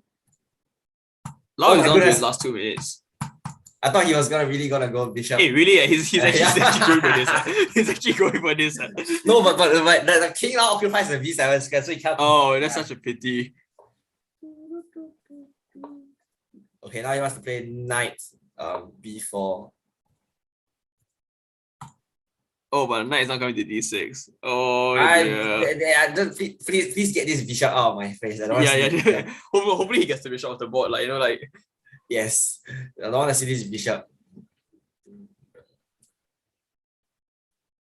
So maybe there's a way to place knight d4.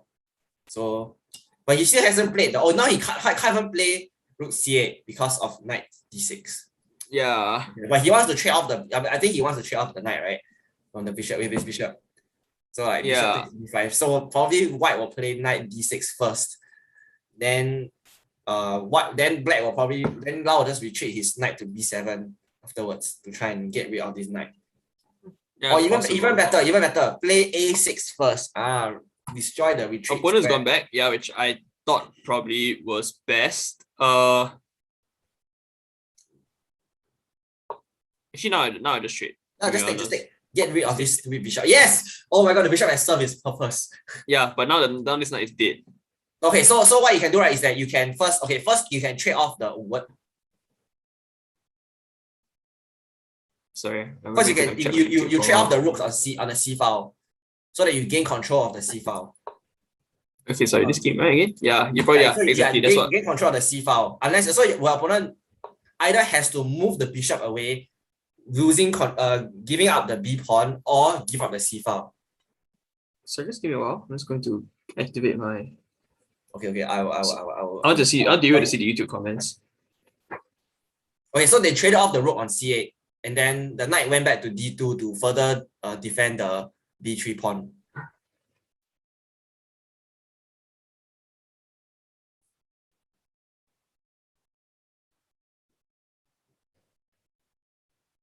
So it's just a two knights versus a knight and a bishop endgame. Right. I think so. White needs to play something like. Wait. Sorry. Why can't black just go rook c3 here? I mean, rook c3 does work, then you eventually have a future attacking the d4 pawn. Okay, actually, there's something else you need to be careful about. Takes, and then, Yeah. So actually, why not just play? Actually no. Yeah, that is permanently a problem, right? So why not just? Actually, I also don't know how you solve this problem, right? No, actually, for me, the more pressing issue is this knight, right? How on earth do you get the knight to the game? You can play a6. So immediately I'll try to get rid of the b5 pawn. Yeah, that's true. I think that has to be a very immediate priority. Yeah, but now is on the last minute left. Wait, what? Okay, Sashi is. Yeah, this game is still very much alive, but he's down to it's like 1 minute left. Then he has activated his buff. His final minute buff or final 10 seconds buff. Both of our players are down to their last minute.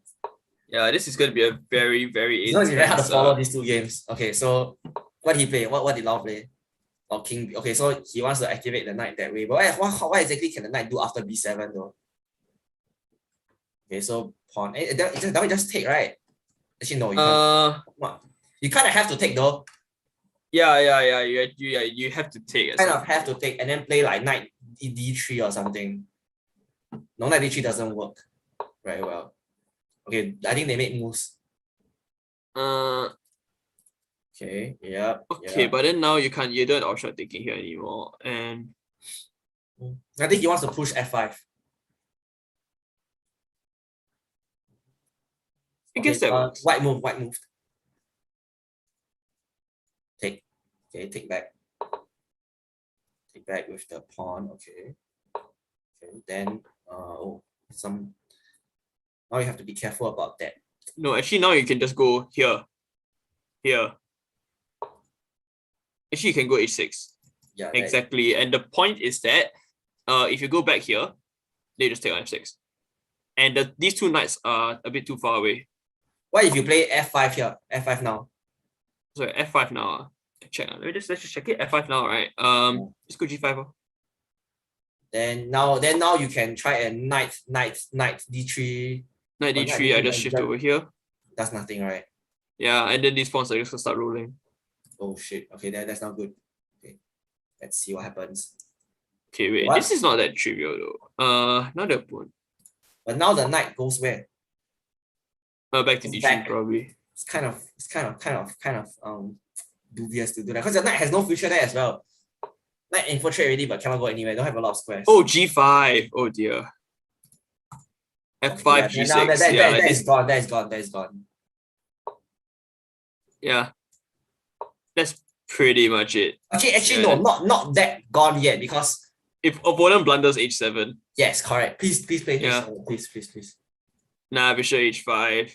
Oh gosh. Okay. Wait, knight d6 and cover the f7 square. Does he see the he played a move. Yeah, he did. The move. Okay, so now what? Okay. Knight f4. Yeah, knight f4. Come on, Lau. We believe in you. 老师. No, king c7. So you'll play knight e5. And actually you can just... Oh no, you can't take. If you take, right, then this knight's attacked and chased away. No. Then now what? He has how many seconds? Oh. Yeah, that is not good. Okay, he takes. Lau took anyway, because he had to. He was forced to take. No choice. Knight c8, now bishop f7, and we can call it curtains. Oh, he wants to try this. Then let's play h7, then you're done, right? Yeah, designs, yeah. Okay, unfortunately, the pattern is still going on that when Lau loses, like Sakshi and Renjie win. So who knows? Probably Sakshi, despite being down to his last 15 seconds. Lau needs to sacrifice his score for the betterment of the team. Oh no. Small price to pay for salvation. Okay, wait. Oh my gosh. Oh no, F5, maybe. No, F5 doesn't work, right? F5 doesn't work, right? Too many attackers. F5 takes. Yeah, it doesn't work. Yeah, unfortunately. Hey, wait a minute. Maybe I'm going crazy, but wait a minute. Wait a minute. What? Oh, okay. okay. That's a bit mad. What do you play? No, Sakshi just gave out the exchange. Oh, okay. Wait. Oh, he was the exchange up. Yeah, he was the exchange up. He was the exchange up. Oh, okay. Oh, he got a fox. Okay, nice. So okay, the game is still very unclear. Yeah, this game is unclear, but he's down to his last 10 seconds. Sakshi 10-second buff. Okay, wait. Oh, sorry. Sincha was talking about the Lao game. I think he was talking about the Lao game where he was talking about how the opponent is Bishop G6. And yes, actually that was the idea that I saw as well. Bishop G6, and the idea is that you can even go here. Bishop H7. Yeah. Oof.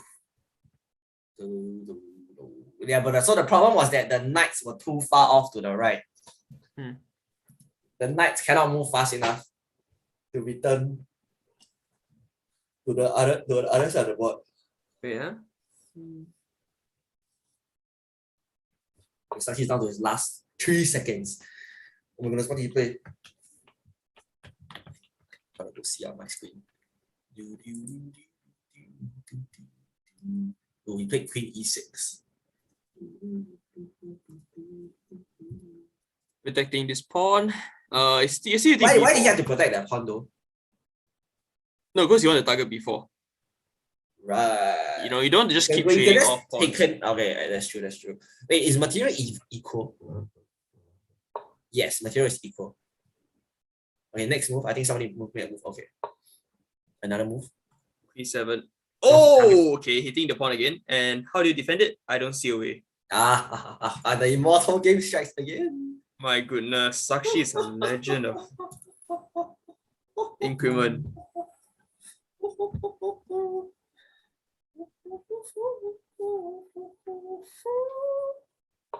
He played a move. He's gonna play a move.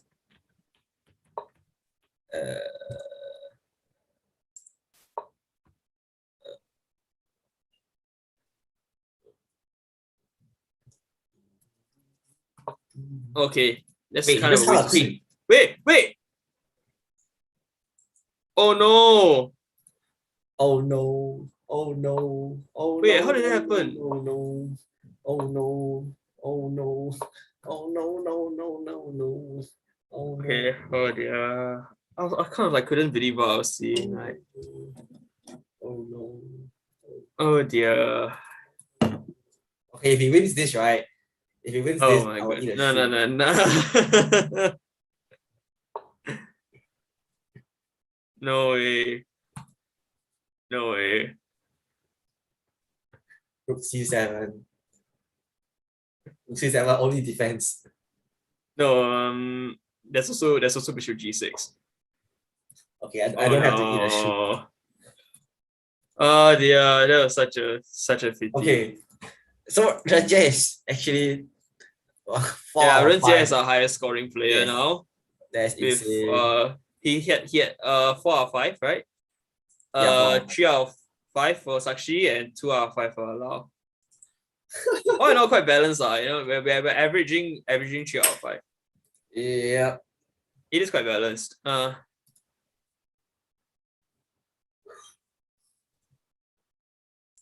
Okay, let's download the PGNs again, as is tradition. When does round 6 start? Round 6, right? Yeah, round 6. Round 6, right? According to the fast fact sheet here we have here, it will start at about 2:30. Oh, I thought it's round. Isn't that round 5 to 9? Wait a second. Okay, something's happened, but okay, yeah. Better clarify the players. Yeah, no. It's probably starting at 2:30. Yeah. Okay, so we're going to just keep. Should we cover the rest of the games? Oh, okay. Let's see. Cover the games that have like the least amount of time left or something. Yeah. Oh my god, this guy again. Interesting. Okay, is he gonna go undefeated? Oh, wait a minute. This is a tricky boy. If he plays King F2, then how? You just take. Oh my goodness, yeah. Then King E2, just take also. Yeah. Oh my goodness. honestly, like the people to be scared the most of in chess are the kids. Is it because they have like memorized theory and all that? Nah, because you don't know just how good you can be. You know, like if you're an adult, right? You roughly know like you can't be like super strong in a sense because otherwise you'd be a pro. Yeah, maybe this guy will 10 years later challenge Magnus for the world championship. Oh, he took it. Okay, so that's 2 points down. Okay, to be fair, right? The Vishy Anand quote that says that nowadays if you're not like 14 at the GM, you can forget about it. If you're 14 and not a GM, you can forget about being challenging the world champion. Wait a minute, isn't White just lost? Because you take the pawn, then you take the pawn, then now you have 2 pawns versus 1. White is thinking. Okay, he played a move. Okay, so this is winning. Fast. I'm quite confident this is winning because now you can just escort the pawn. Yeah. King G3 actually is might be more accurate. Or King G2. Why is King G3 better than King G2? Is it because of opposition? Yeah. Wait, you have to make King G2 now, right? Oh no. Oh. Okay, to be fair, wait a second. Doesn't matter. King F1, H2. You can't stop the pawn. Right. Okay, yeah. How now, brown cow?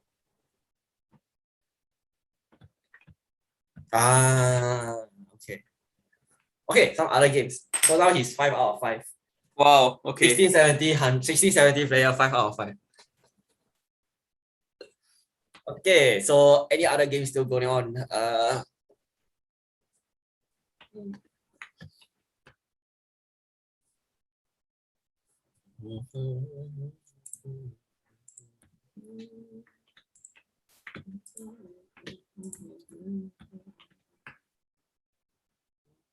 Okay, so apparently, right, there's only 8 rounds.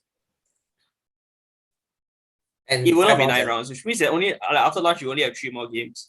I see. Okay, so right now there are 3 people left with 5. Our very own Ren is in 20th place right now. Very, very good performance. And okay, actually, we can still get there's still other games. There's still some other games like this guy. They are down to their last minute. This is the kind of game that you want to watch. Wait, what? It's a queen versus a bishop. Are you sure you want to? Okay, wait. Isn't this like made already? Yeah. Why is this game going on for so long? No, sorry. Black's turn. But black just goes here, go here. Yeah. How did this game last so long? 3G6, King F6.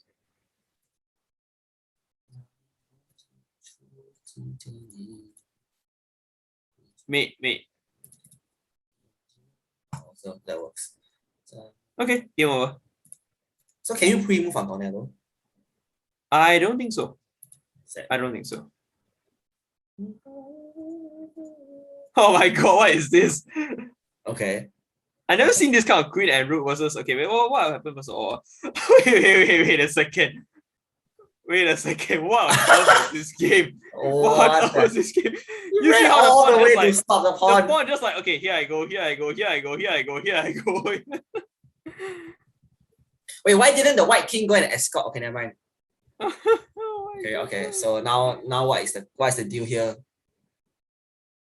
Wait, isn't queen e3 check this winning? Is it just a queen? No, he's going for the win. He's going for the mate. This is mate. Fair enough. Yeah, but you're right. Like, the first instinct that I have in this position is trade. Just get the queens off the board. Yes, correct. Okay. Yes. Those are the games. The lower rated players. Okay, so we are going to call it a day for this for this half a day. For this half a day rather of our commentary. It was a really strong performance. I would say our players all put up like really good fights. So thank you all for tuning in for this morning, and we will see you all at later on in the afternoon for the resumption round 2. Time to take a nap. All right. Okay. See you all. Okay, bye. Bye.